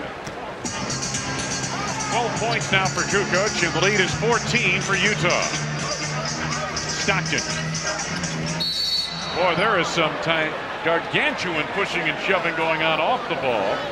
And they get Andrew Lang on the foul for Chicago. That's Andrew's second on the team, as he and Malone seem to get tied up. Well, the Bulls have had to make a switch now because Mark Bryant has 4 fouls. They've moved Andrew Lang over to play Malone, and he's just trying to keep him from getting position. Beautiful feed. Stockton to Russell. Unable to finish as Brian Russell and the Bulls dodge another bullet. Brent Berry. Taken away by Stockton. In on Harper. Did a great job of using his body to shield himself away from Ron Harper. He knew Harper was coming from the backside defensively, just used his body, went up and under. But the Bulls have done a lot of dribble penetration and into traffic, and it's caused turnovers from their part, and now they're not even getting shots at the basket. 16-point lead, biggest of the night for Utah. Kukoc again hacked by Russell, but no foul. The ball tipped out of bounds by Russell. It'll belong to Chicago. 7 to go on the shot clock for the Bulls. Now, Brian Russell, this is a tough matchup for him against Toni Kukoc on that end of the floor. Well, I think Toni has to be a little more patient. He rushed that possession a little bit, never got his feet set, and allowed Russell to take the ball away. Kukoc with a tray. It appeared to be an improbable shot. I mean, I thought he was looking to pass from there. Bulls down by 13. Stockton to Malone. Get out. Bulls rotating quickly on defense. 5 to go on the shot clock. Hornacek squares. Kukoc the rebound. Boy, good set of defense for the Bulls there on that trip.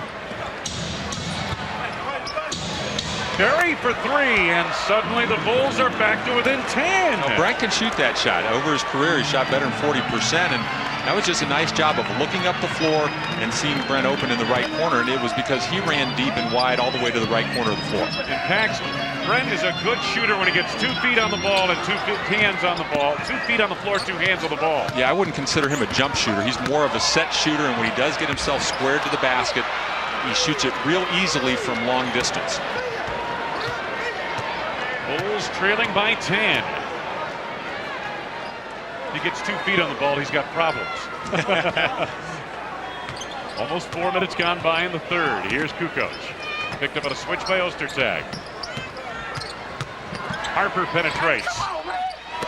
Harp thought he had a foul there, but no call. Stockton to Hornacek. But they never got matched. They tried to run back defensively. They didn't take away the angle that Hornacek was running at. Brent Berry got back, just kind of ran even with him. And that's what the coaches were talking about this morning in shoot around, the fact that you have to run ahead of this team. You cannot run even. They'll get shots like that. Toni double down from Hornacek. Kukoc again. Had it slapped away in a foul. It looked like Russell on the reach, and that's the foul. Brian Russell's third personal. It seems like John Stockton's been pushing the ball before the entire game. And here you see Brent Berry just gets even with Hornacek, never takes away the angle. Mark Bryant doesn't want to pick up his 5th foul, so he shies away from the contact, and Hornacek gets the layup. This is a team that is known for Stockton to Malone and half-court offense, but really, John, Utah is a team that likes to run. They absolutely like to run, and that's one of the things that the Bulls have not been able to really get a body on rebounders and hold that break up. When Utah's gotten rebounds, they've been able to throw it out quickly, and that's where all the trouble begins, because now you're able, with John Stockton, give him all his options on the floor. Utah's lead is 11. Stockton. Russell for 2. Now there's that defense that the Bulls are trying to play against the screen and roll. Force Stockton to the baseline, use the big man to slide down and seal, and then the rotations begin, but it's a long run to get to that corner pass. That's what's open. The Jazz are realizing that now, and they're trying to find the weak side shooters. Kukoc knocked away by Russell, and they've called another foul on him. That is 3 on Brian Russell in this third quarter. He has 4 in the game. 6:49 to go in the third. Jerry Sloan and company have led by as many as 16. Their lead over the Bulls right now is 13 points.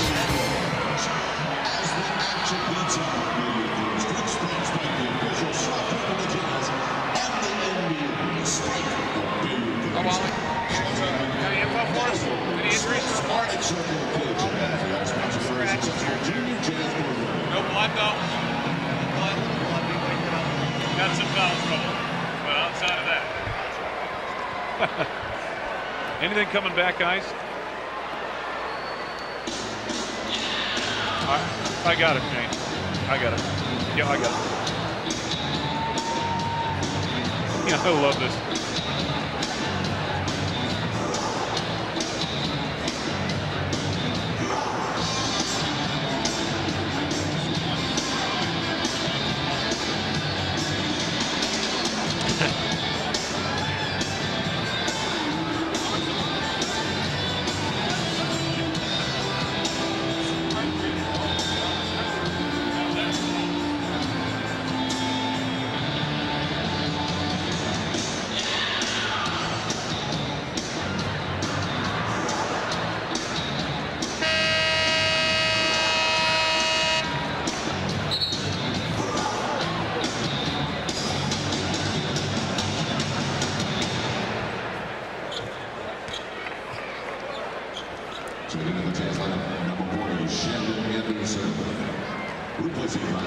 Wayne Larrabee, John Stockton back in Utah. Here's a look at the upcoming Bulls schedule. Brought to you by your local Ford store. Quality people, quality products.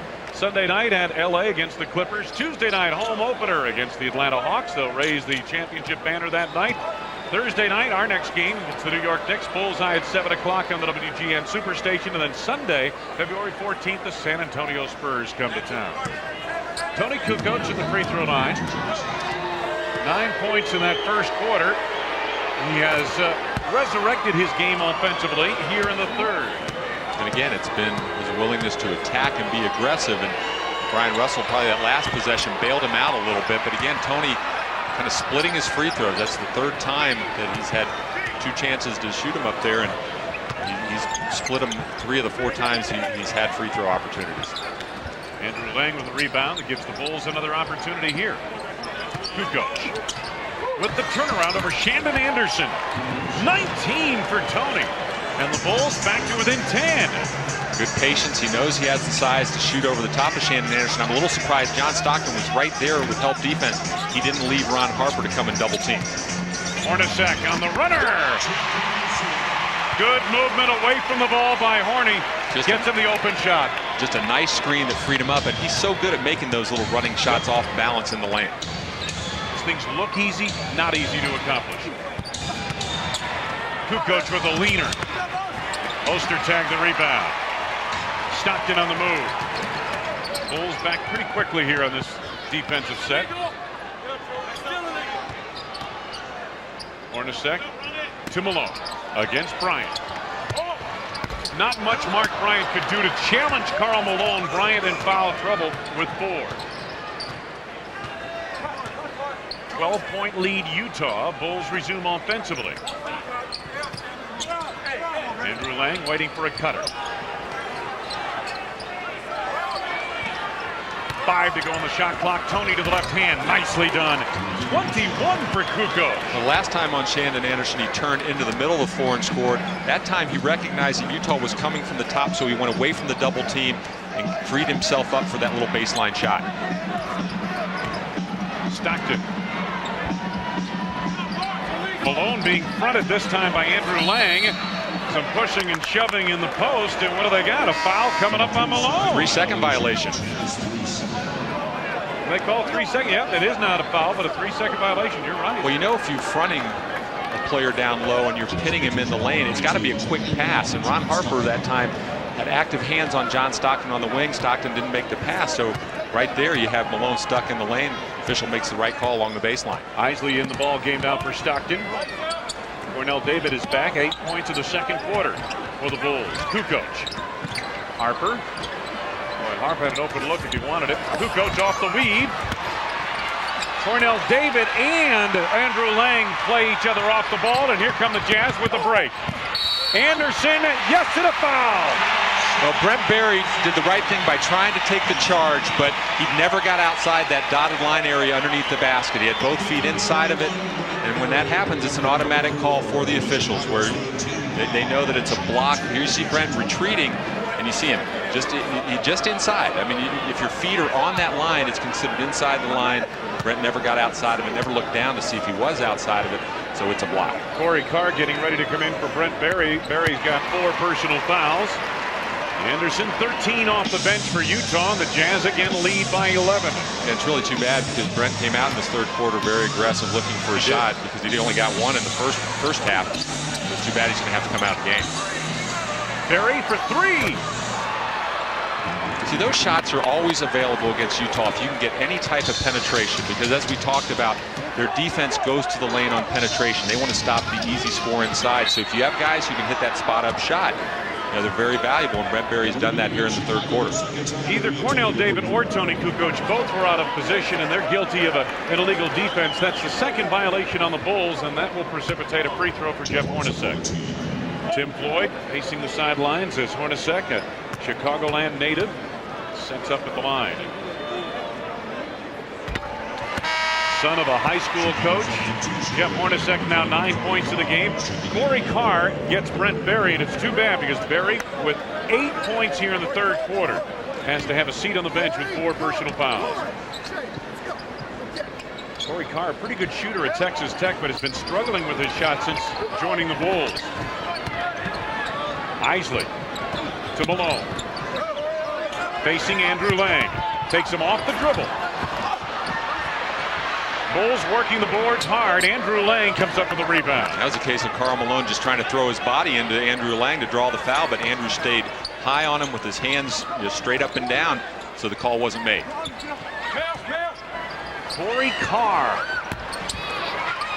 Anderson the rebound. Jazz on the run. They've got numbers. Isley, Malone, and he left it short. Hornacek makes good. But you can't give up on the play. That long shot down there led to a long rebound. You've got to get everybody running back and take up some space. Don't assume that the layup's going to go in. That's one where you could have gotten the basketball and maybe run down to the other end yourself. I think the 2 guys who were trailing the play did give up, as you mentioned. They were right there for that rebound. They thought Malone had made it. Foul coming up here against Utah. Shandon Anderson. It's his 3rd personal. That's 4 on Utah. The Bulls picked up 3 team fouls early in the third quarter, and that's all they have right now. Adam Key, former Atlanta Hawk, #1 draft choice, is on for Shandon Anderson.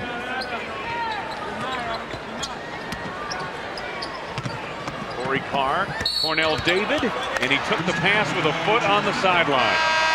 You know, you talked about it the other night in Indiana.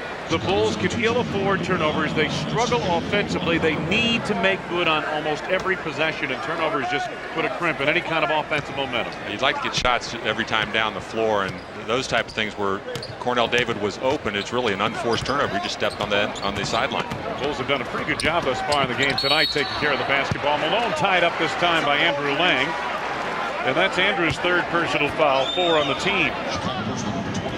Andrew looks pretty comfortable playing Karl Malone, and the Bulls in the past, when Luke Longley was around, they used to play him on Karl Malone, and what Karl would oftentimes do is step out on the floor and then try to take him off the dribble. But Andrew Lang has done a pretty good job. The Bulls have limited Karl Malone in a lot of areas tonight. Karl Malone with 12 points, all of which came in the first half of play. Andrew Lang has been part of the defensive entourage against Utah's low post star. We've got a break. We'll be back. He's going to take 4 shots for $25,000 in that 60 seconds. He needs to hit a layup, a foul shot, a 3-point shot, and a half-court shot in that order.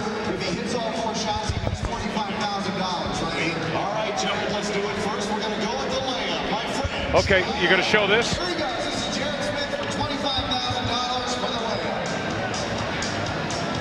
Okay, so it's 2 Brent Berries, right? Foul shot for Jared. And then The 3-point shot is for CD. 2, okay. Cable t-shirt and Yeah. Yeah, he has 8 points in the quarter. to Los Angeles for the weekend. And don't forget, Cable 93 has a Cable 93. Whoa. $4 million run for the Roses. That's Monday at 7:15. Johnson & Johnson, Cable 93. Thank you, guys. Ladies and gentlemen, a round of applause for Jared.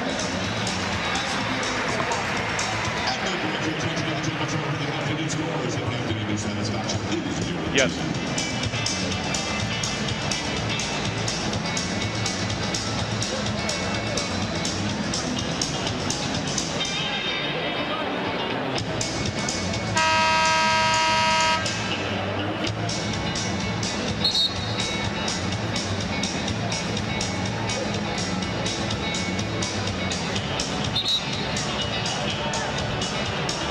On Tuesday, February 9th, when the Bulls host the Atlanta Hawks, it's Miller Genuine Draft Championship Ring Night. First 20,000 adults, 21 and over, entering the United Center to receive a Bulls championship ring. Compliments of Miller Genuine Draft.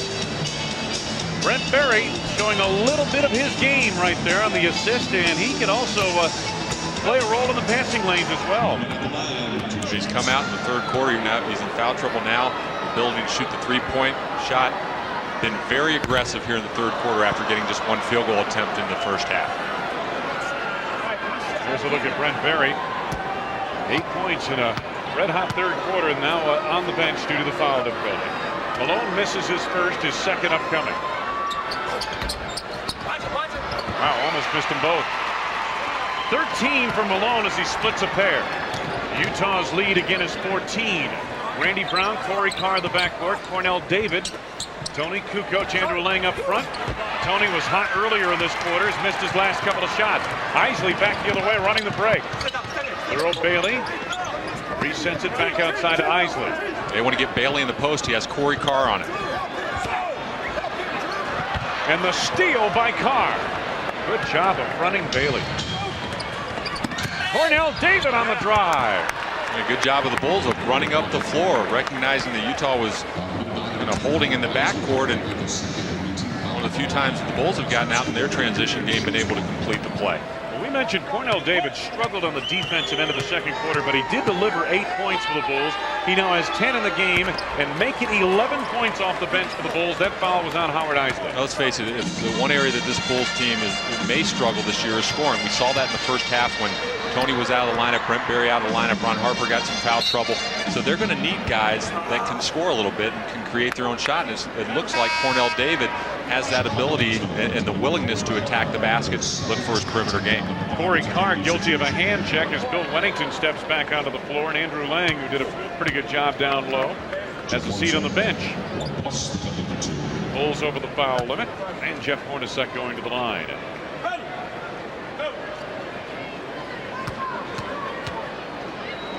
Hornacek, another good free throw shooter. Take a look at the active leaders.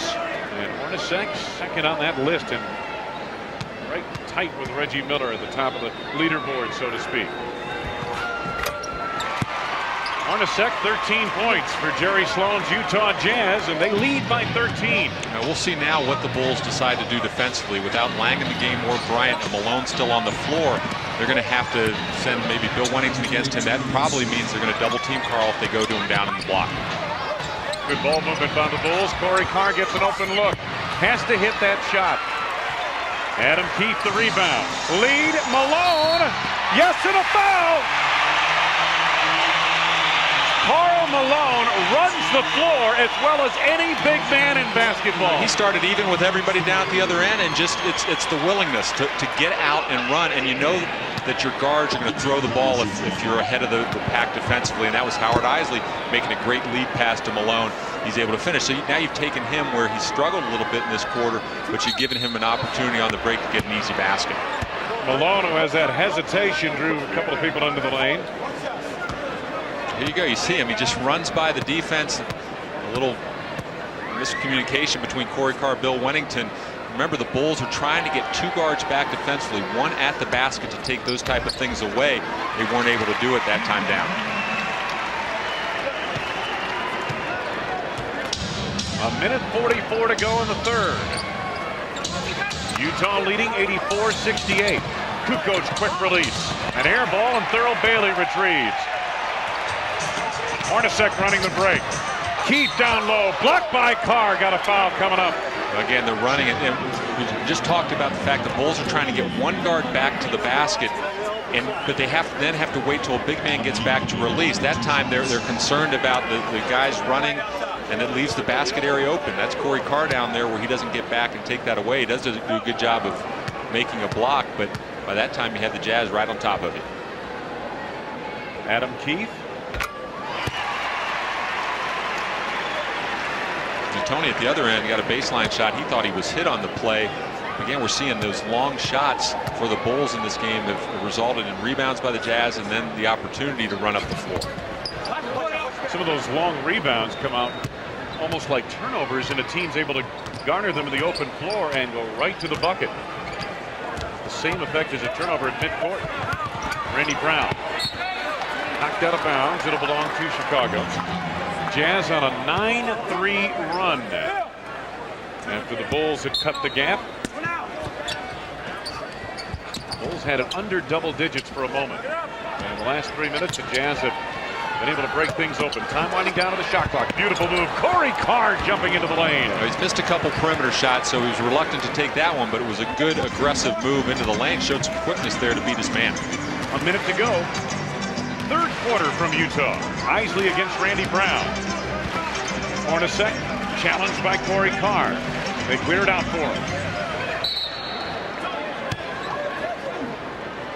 They call another hand check on Corey Carr. David Jones has called 2 in a row in this third quarter on him. We've seen that a couple times in the game, and that's been emphasized in the past. The fact when a guy faces the basket, you can't put your hand on him if he's not putting it on the floor. Not with an open palm. Absolutely. So, and it's right when it's done right in front of the official, and that's something that when they're being reviewed and looked at, that's what they get called on. So they have to make that call. David Jones looked over at Tim Floyd. He said, "Hey, I've got a call. It's an automatic." Absolutely.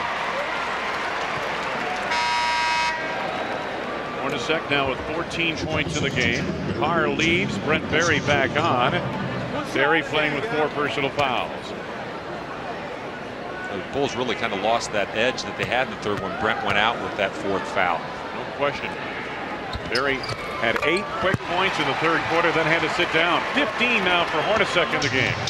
Utah's lead is 17.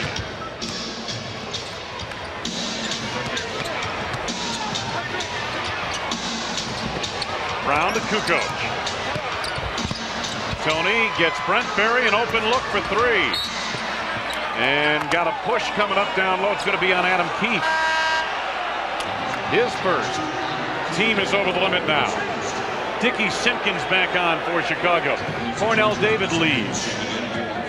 David with 11 points in the game, 8 of which came in the second quarter. And Toni, who's been no better than break even at the line here tonight for the most part, misses the front end. Well, Toni has a tendency on the free throw line to fall back and not stay solid with his shot, and a lot of times he doesn't give the ball a real opportunity to go in. He has to stay solid up there, stay with his shot, stay with his follow through, and he'll shoot a higher percentage. Remember, he shot just 71% last year, and we talked about it. If he's going to get to the line a lot, you got to make defenses pay for fouling. You've got to be shooting about 80% if you're going to get there a lot. Shot clock on the left, game clock on the right of your screen. You can see the difference. Isley checked by Randy Brown. 5 to go on the shot clock. Oh, Wennington, nice tip. Bulls on the run with numbers. Buried to Wennington. No foul as he was pushed on the drive. Adam Key for 3. No. And the third period, it comes to a close. It started promisingly for the Bulls, but Utah, with a late run, has extended their advantage over Tim Floyd and the Bulls to 87-71. Fourth quarter is just ahead.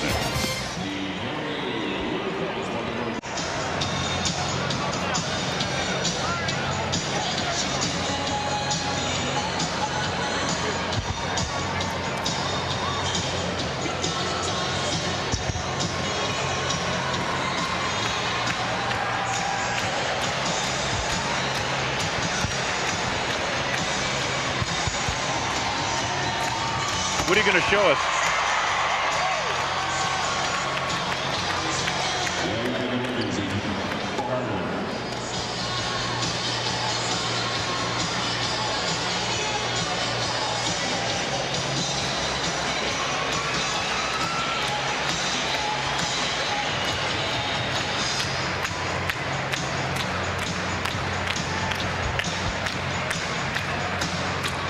Yeah, that's good.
Here's Pax with tonight's Ameritech play that makes a difference. You see Karl Malone recognizing a mismatch. Corey Carr defending Thurl Bailey down low. Corey Carr does a good job getting in front. What we don't see is the good pressure on the basketball by Randy Brown. The high pass leads to a transition basket for the Bulls as we see Cornell David filling the lane well and a strong finish at the basket. Bulls were outscored 28-27 in that third quarter. And they start the fourth quarter with Randy Brown, Brent Berry, Ron Harper, Mark Bryant, and Dickie Simpkins. Harper operating in the lane. And that was against a good post defender in Shandon Anderson, about the same size as Harper. Harper did a nice job of getting his body set, turning into the defense, and scoring over the top of Shandon Anderson. Brown guilty of a push. You can see what Randy Brown's trying to do. He's trying to make Howard Isley work up the floor and work to get in that operating area on the wing. That's where the Jazz initiate a lot of their offense. And Randy Brown right now trying to take that area away from Isley.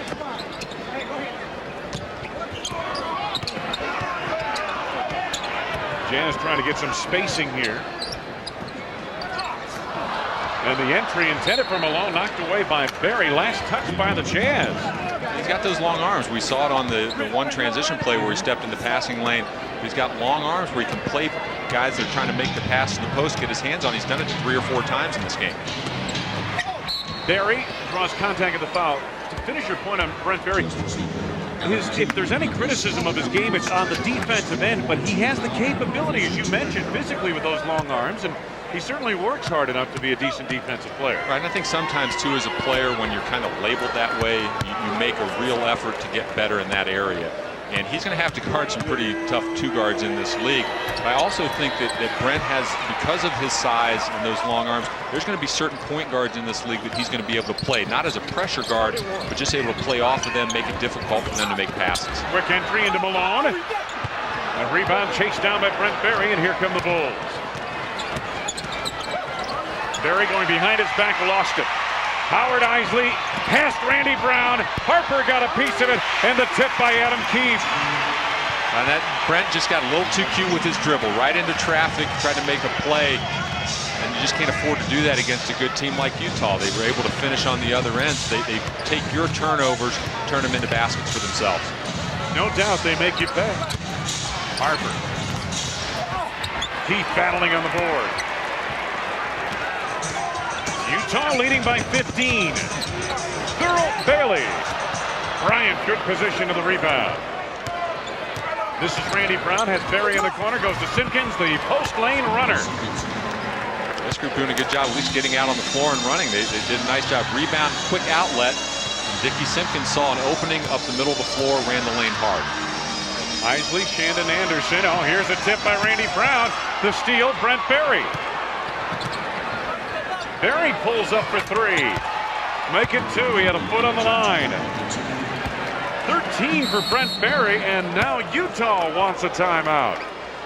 So suddenly, a 16-point lead has shrunk to 11. 89-78, Utah with 9:43 to go in the game.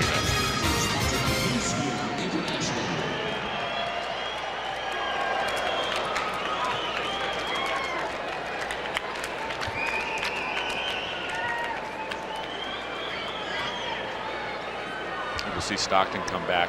Randy's been harassing Isley really good. He has, yeah. He's been very effective. So I think that's why Sloan takes the timeout. He's going to say, I got to get this game under control. 7-2 Bulls run in the opening, almost 2.5 minutes.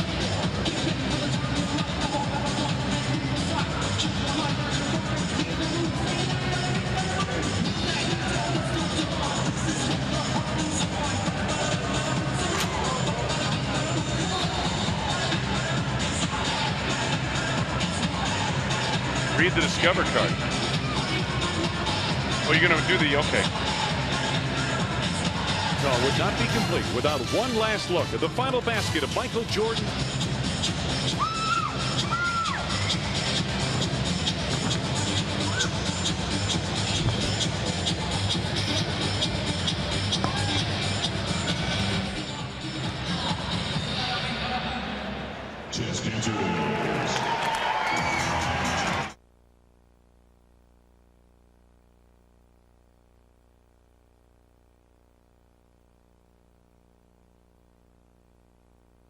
On tonight's Discover Card Payback Playback, our trip to Utah would not be complete without one last look at the final basket of Michael Jordan's great career. This jumper gave the Bulls a 1-point lead en route to their 6th NBA championship in the last 8 years. Brent Barry has helped fuel the Bulls back into this one. They trail by 11 as they have outscored Utah 7-2 at the outset of the fourth quarter, and John Stockton is back in. So is Brian Russell for Utah. Anthony Avent on the floor as well. Stockton penetrating. Thurl Bailey had it knocked away by Randy Brown, picked up by Ron Harper. Crowd thought traveling on Harper as Stockton made him stomp on the dribble. Now the Bulls set up some half court. Simpkins comes to a high post. 5 to go on the shot clock for Harper. Mark Bryant. Bryant gets it back in among the trees. The Bulls are lucky that possession. They never really got into anything offensively.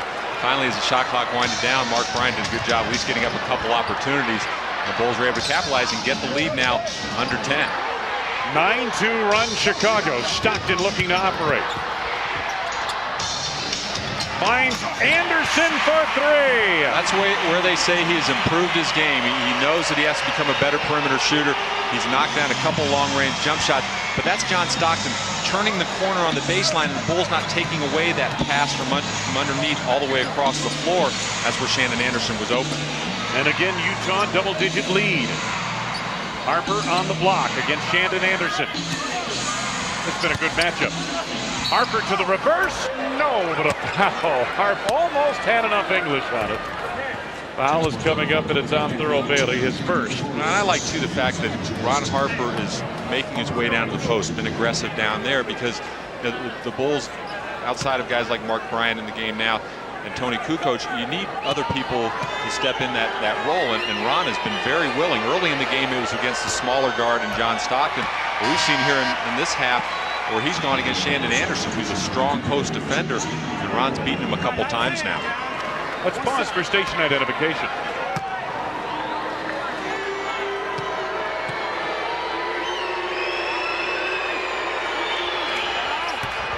Harper, 1 out of 2 at the line. He has 16 points in the game.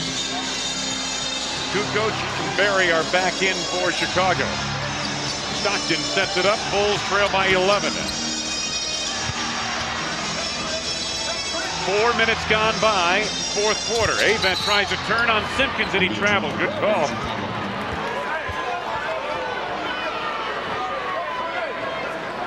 That's a call that they wouldn't make on Karl Malone, Probably but Anthony not. Avent, they're very comfortable making that call, even here in Utah. The Bulls go to a little open set now to form their triangle with Toni Kukoc in the middle of the floor. This is something that worked very effectively in the second half at Indiana the other night. Simpkins, under 10 to go on the shot clock. Barry looking to deal on Stockton. Got a whistle early on that drive, and the foul is on Stockton. It's his second.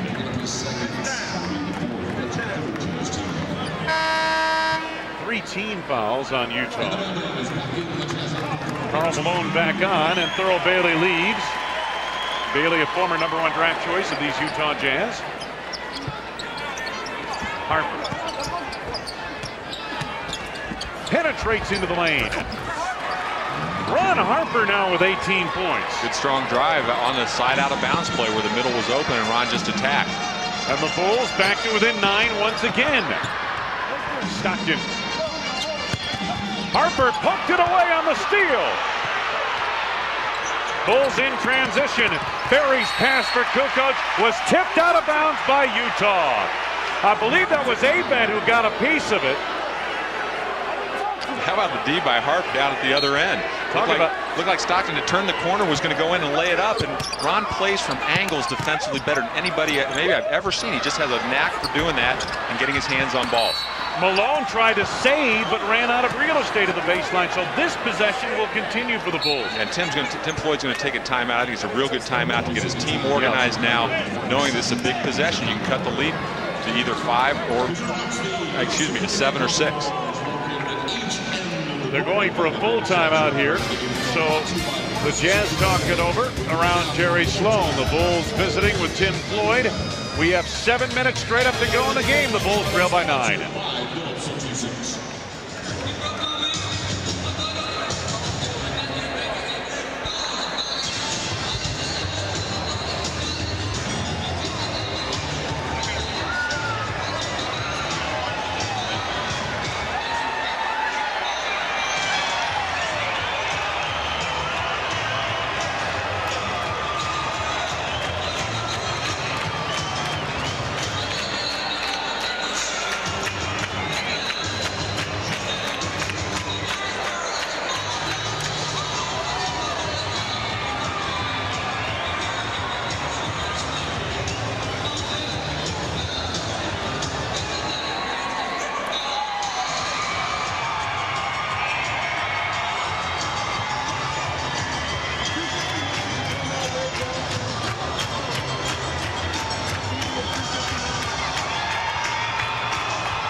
Are you coming back for this, or do you want me to do the drop-in?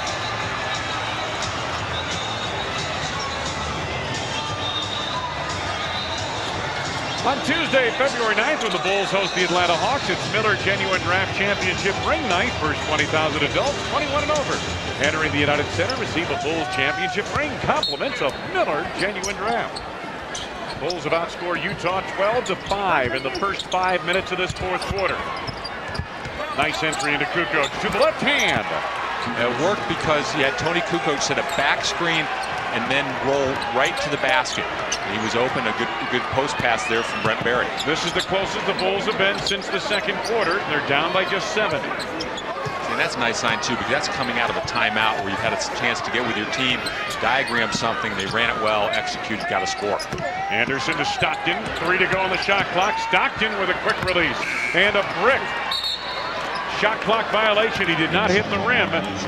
And the Bulls get it back. So right now the team that appears to be a little disheveled is Utah, not Chicago. The Bulls defense has been active and aggressive, and I would expect Utah to try to get Karl Malone something in these situations. They have not gone to him very often. I look for them to try to get him something down the block, maybe force a double team, or maybe play that screen and roll with he and Stockton. Brent Barry, Ron Harper, Toni Kukoc, Dickie Simpkins, Mark Bryant on the floor for the Bulls. Bulls trailing by 7. Harper on the block. Against Anderson. Double down from Malone. The ball tipped away as Harp tried to pass out of the double team. Here come the Jazz. Russell makes them pay. Oh, yeah, they really hurt you. That Bulls have possession, an opportunity to really cut into the lead. And Utah didn't come with the quick double team. They let Harper take a couple of dribbles, and then Malone came as a big player, made it tough to pass out of that. And we've seen him a couple times in this half turn Bulls turnovers into easy scores. Kukoc makes the turn. Malone from behind tried to tip it away again. And they're going to call foul. Tim Floyd pacing the sidelines. His team is back to within 9. Wants to cut it to 7 here, or 6 if they hit a tray. Toni will inbound.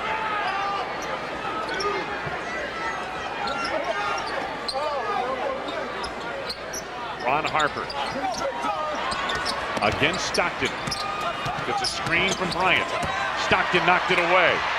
Harper able to collect. Tried to go to Kukoc to the baseline. Malone knocked it away and picked it up. Here's Stockton.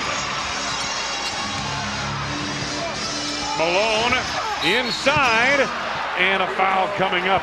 That time they fronted Malone, and it was Bryant coming from behind. And as Malone turned, he collided with Bryant. The foul on Mark Bryant is his 5th. But just a little subtle thing. John Stockton held on to the ball long enough. He saw Bryant there initially. He held on to it and made Bryant move up the floor, knowing that if he moving up to the free throw line area for just a second, that cleared the backside long enough where it was a longer run for Mark Bryant to get down there.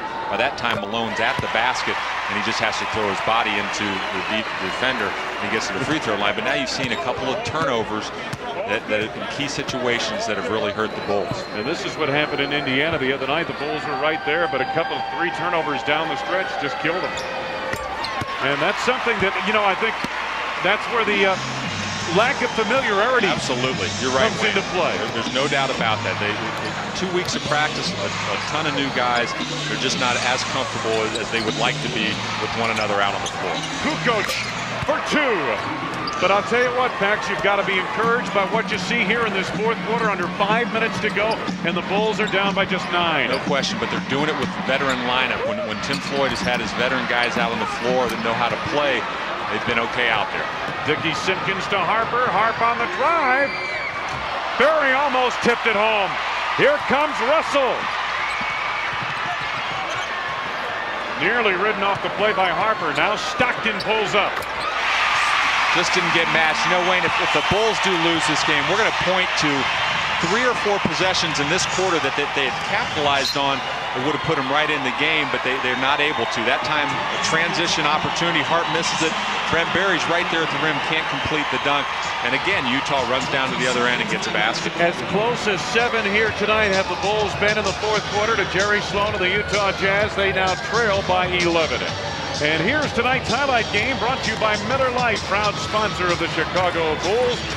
Orlando defeated the New York Knicks 93-85 tonight in the NBA opener at Orlando. And the Knicks will be in Chicago next Thursday night, and that's our next game here on WGN. And I like Orlando's team this year. Yeah, you do, don't you? Quietly, they improved themselves. They have an inside scorer in Ike Austin now, so Penny Hardaway doesn't always have to run down there. And you've got now Bo Outlaw, Horace Grant as forwards. They have Nick Anderson coming off a great year. They kept some of their bench players, so I think that's a team that could be maybe a sleeper in this Eastern Conference when you come to playoff time. And I think the Knicks are far from a finished product. People are talking about them as a favorite in the East. I don't think so, at least not yet. Bulls shooting very well in this fourth quarter of play, but they're still down by 11. 10 to go on the shot clock. Kukoc. Harper rebounds, tipped away by Stockton. He knocked it out of bounds. Boy, is he everywhere or what?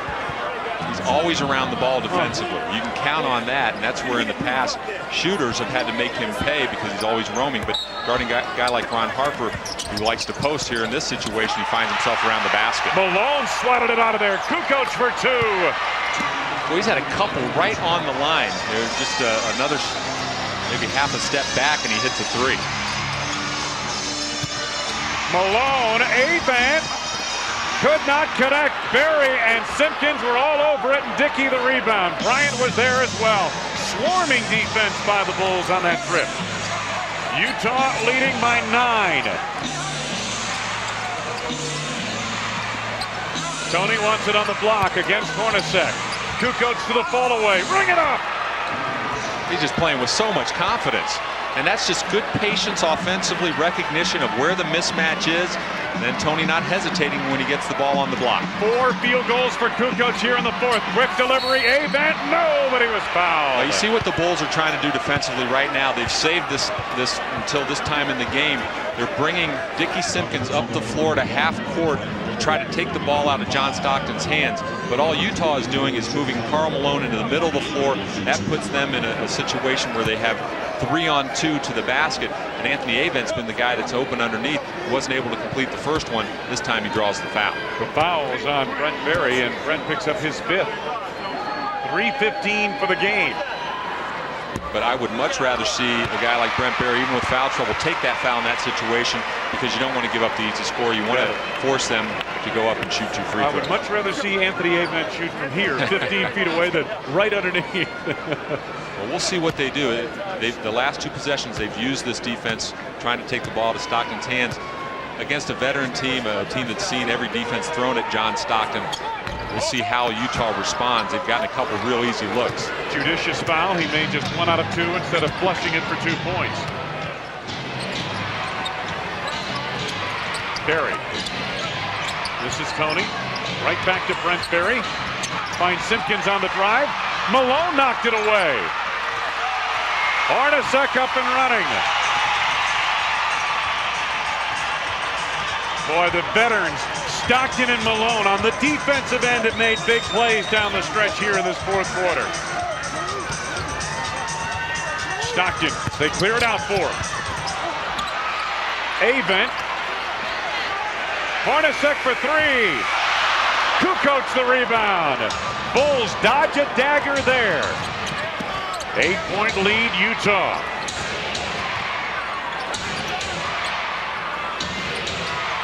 Good spacing here for the Bulls on this set. Harper from deep for 3. Avent able to garner the rebound. Mark Bryant just mistimed his leap. Malone on the run.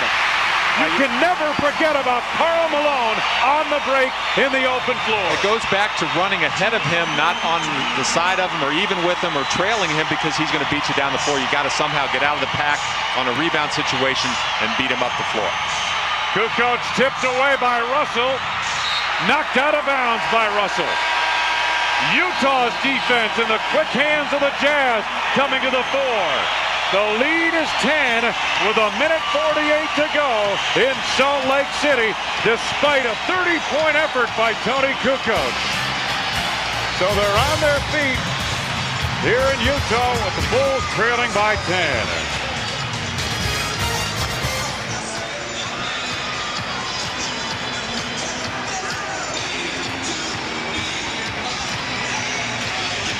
Let me see it.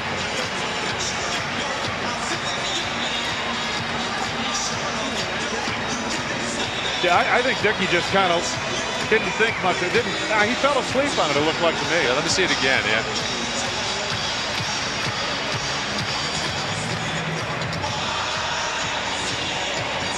Yeah, run it from there. Yeah, run it from there.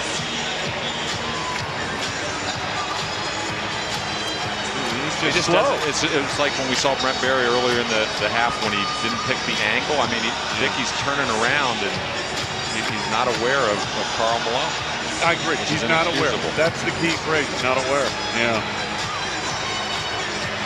We can show it. I don't know what to really telestrate though, unless you want me to do like a little circle spinning Dickey's head around.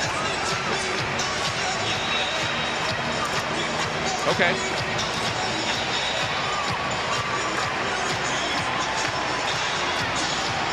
Here's Malone and here's Dickey. Yeah. See, he's got his head turned. That's the whole thing. Not aware of Malone. Yeah.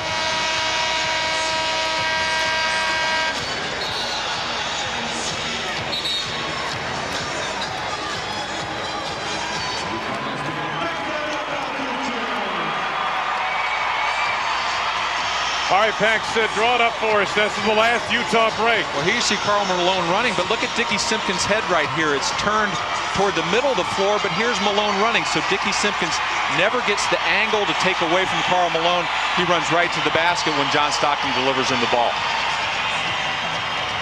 Here it is. There you see him. He's too late when he turns now. He doesn't have the angle to cut him off, and Malone gets to the basket. Take a look at the Utah break here tonight. Has been prevalent. The Bulls, much of theirs coming in the second half when they closed within 7 with just under 7 minutes to go in the game. Now Kukoc. Time winding down to the shot clock. Toni.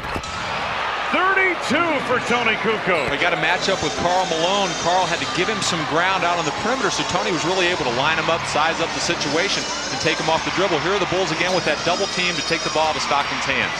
Malone going back door, and Russell maybe not expecting the pass. Tough pass to handle. Russell pointed to himself, said, hey, wait a minute, I should have been awake on that. Here you see Malone out on the wing. He gives Toni a little ground. He forces him to the middle. Toni just that step back. That's a tough shot. Pretty good defense, actually, but Toni's been shooting it very well. And on this end, that was really a poor pass from Karl Malone. One-hander that skips off the floor. Kukoc for 3. He thought he got hit again. That's twice in the half that he's thought he's been hit on the elbow. And Malone just runs down the floor to the other end. 70 seconds remaining in the game. The Bulls trailing by 8. Stockton off a screen by Malone. They covered him up well on that screen roll. Now tries to enter it to Malone, and Harper playing over the top, knocked it out of bounds. 4 seconds to go on the shot clock for Utah. They played that screen roll about as well as you could. Very well. Now Toni Kukoc has to get back in the play. He's over complaining to the official. You do not want to give them an easy shot, and they get one off the side baseline out of bounds. Stockton comes up short. Brent Berry with it. Under a minute to go in the game, and the Bulls trailing by 8. Kukoc, quick turn on Russell. Simpkins able to chase down. They reset the 24-second clock, and I think they're saying that the ball did not hit the rim. I thought it grazed the rim. I thought it did graze the rim. Well, they're going to talk it over. We'll remind you on Thursday, February 11th, when the Bulls host the Knicks, it's Mother's Bread Lunch Bag Night. First 5,000 kids 14 and under entering the United Center will receive a Bulls lunch bag, compliments of Mother's Bread. Career high 34 points. Back in 1996, he has 32 tonight. So Toni crowding a career high, but his Bulls trailing with 55.7 seconds remaining here in Utah to the Jazz 101-93.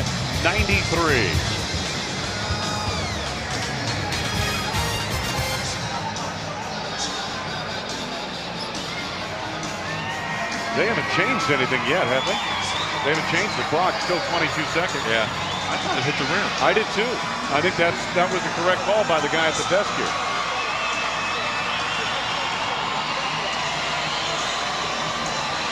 I'd say NBA officiating, it's awful. Hey, thank goodness though they got those veteran guys back. Oh God, yeah. Otherwise.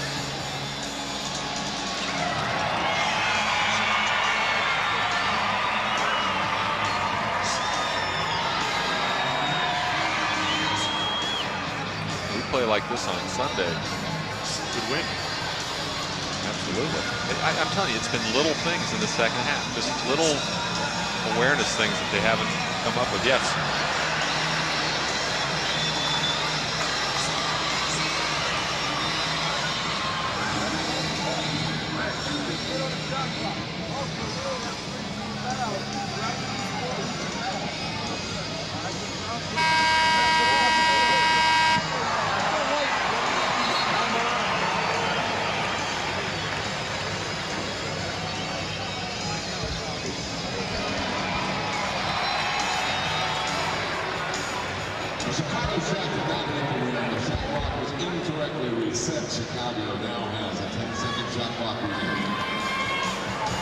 Toni Kukoc, 32 points, 12 of 22 shooting from the field, 5 rebounds here tonight. The Bulls trailing 101-93, under a minute to go. They've got the ball. Malone got a piece of that pass. Kukoc comes up with it, leans in, tough shot. Rebound batted, Simpkins fouled. Yes, it counts. Strong finish in traffic by Dickie Simpkins. They tried to run a little play out of that side out of bounds to get Toni Kukoc going over the top with Malone guarding him. He gets in the lane. Look at how many defenders are around him now. So that leaves the boards open. You have Dickie on the backside. He's just able to clean up the mess. But you like the strong finish in traffic, and now you have a chance to complete a three-point play. Hey, he has not played bad here tonight. Those 4 rebounds. Some pretty important rebounds in the second half, and 4 points for Dickie Simpkins. Utah 101-95. And Simpkins completes the three-point play. And a quick foul, Brent Berry on Hornacek, and that would be it for Brent. That stops the clock with 3:08 to go, and the Bulls trailing by just 5. They had a foul to give. You'd like to try to keep the ball out of Hornacek's hands if you can. That should be it on Brent Berry. Utah is going to send Anthony Avin all the way down the floor. That's the one guy that they don't want to touch the ball. They've got 3 real good free throw shooters in Stockton, Hornacek, and Russell in the backcourt. That's who they'll try to inbound the ball to and get fouled and make their free throws. Brent Berry, whose play here tonight was sporadic due mostly to foul trouble, but 13 points for Berry. And Randy Brown comes on. Brown will guard Stockton. 5-point ball game. Hornacek. Bulls pressure in the backcourt. This will mean free throws coming up for Hornacek as Harper gives up the foul. And they were able to use a little clock in the backcourt, making a few passes. The Bulls couldn't catch up to him right away. That'll send Hornacek to the free throw line. Ron Harper's 4th personal. Hornacek at the line tonight, 5 for 5 as expected. 15 points for Jeff from LaGrange, Illinois.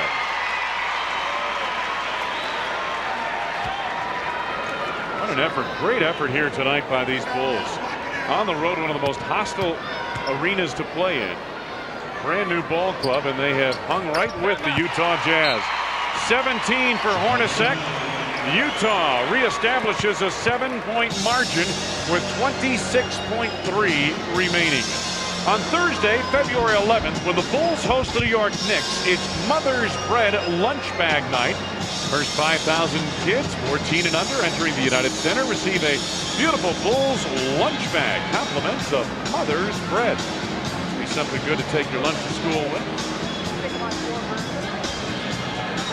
Toni Kukoc, 32 points. Boy, he has been. We talked about he and Brent Berry, John, in the spotlight. Actually, Toni in the spotlight tonight. But Brent Berry and Toni at the top of the show as the new go-to people for the Chicago Bulls. And again, they've combined for 45 of the 96 Chicago points, with Toni getting 32 of them. I think that what we're seeing with Toni is a player who understands the situation. That the guy's gone. He is the primary focus offensively, and night in and night out, he's going to have to step up and be willing to take shots. And I think Toni's challenge is to go out there every night, and even if he's not shooting well, to continue to look for his offense. And it's something he should be comfortable with. That's what he grew up with in Europe. He was always the go-to man back home. Hey, take a good look. You won't recognize the new look New York Knicks. The faces have changed, but the rivalry is still intense. Patrick Ewing, Latrell Sprewell, and the Knicks visit the United Center next Thursday night, beginning with a bullseye at 7 p.m. here on WGN.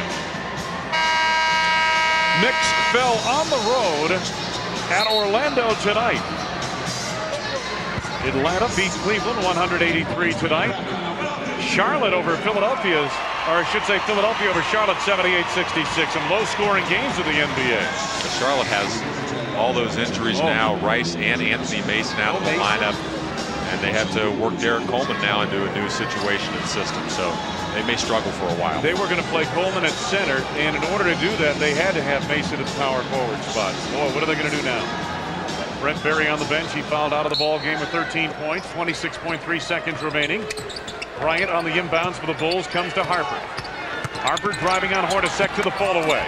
Comes up short. Hornacek to Stockton. Time winding down. Stolen by Rusty LaRue. Step back three out of the corner. Just short. Rebound tipped out of bounds by Russell. 11.5 remaining. It's Bulls basketball. Yeah, I like the fact they didn't give up on the play, kept chasing the ball down, and get a real good corner look from Rusty LaRue.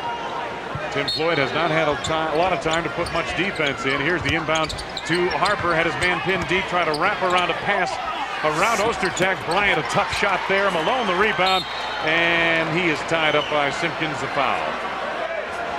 That stops the clock with 3.6 remaining. Dickey comes up smiling along with Karl Malone. The Utah Jazz are going to come away with a victory here tonight, Pax, but there's no question they were in a ball game all the way with these scrappy Chicago Bulls. The Bulls played very well. I think defensively, after giving up 59 points in the first half, they kind of got into a rhythm in the second half defensively, stopped Utah. They were aggressive, played well, and I think what you saw too is the veteran guys on this roster are the ones that really played well, and they played big in this game. And even though they're not going to come out of here with a win, there are a lot of positives to be taken out of this, and you're going to lose by 7 or 8, but talk about little things. All those a couple turnovers in key situations that Utah was able to run down the floor and score on. Just bad passes, maybe some poor decisions. Remember the one transition score that Malone got when Dickey had his head turned the wrong way. All those little things add up in a very close ball game, but encouraging signs. The Utah Jazz win here tonight, 104-96. But for Tim Floyd and his new-look Bulls, not a bad effort by any stretch of the imagination against this veteran, playoff-hardened Utah Jazz team, a team that's one of the favorites in the West to get back to the NBA Finals. Not a bad job by any means by these Chicago Bulls. So from here, it's on to Los Angeles to take on the Clippers. And Pax, you said it while we were away for a commercial. They played this well in Los Angeles against the Clippers. They're liable to come back home 1-1. Well, I think what everybody's expecting is this team to just kind of drop over and not be competitive. And I think what we've seen is this team playing in their system. They're learning how to play out of it. You have some guys who can score in Toni Kukoc, Ron Harper, Brent Berry. I thought Mark Bryant gave real solid minutes in this game. So they're going to have to go in. What this will do, though, I think it'll send or at least make the league take notice that the Bulls have some guys who can play. And it's not going to be a night off when they do walk into someone's building. No question about it. Pax, enjoyed working with you. I did too, Wayne. Thanks very much. See you next week, pal. And for Dan Roan and John Paxson, Wayne Larrabee saying so long from Salt Lake City. Our next telecast at WGN TV will be Thursday night when the Bulls and New York Knicks tip it off at the United Center. Our broadcast begins with the Bullseye at 7 p.m. Well, Toni Kukoc led the way for the Bulls on 12 of 23 shooting from the floor. 32 points, just 2 off his career high. But in the end, it was Stockton and Malone, tried and true, the very basis of the Utah Jazz break. And they led the way. Malone 21, Stockton 13 points, 12 assists as Utah wins it here tonight, 104-96. Stay tuned. WGN News is next.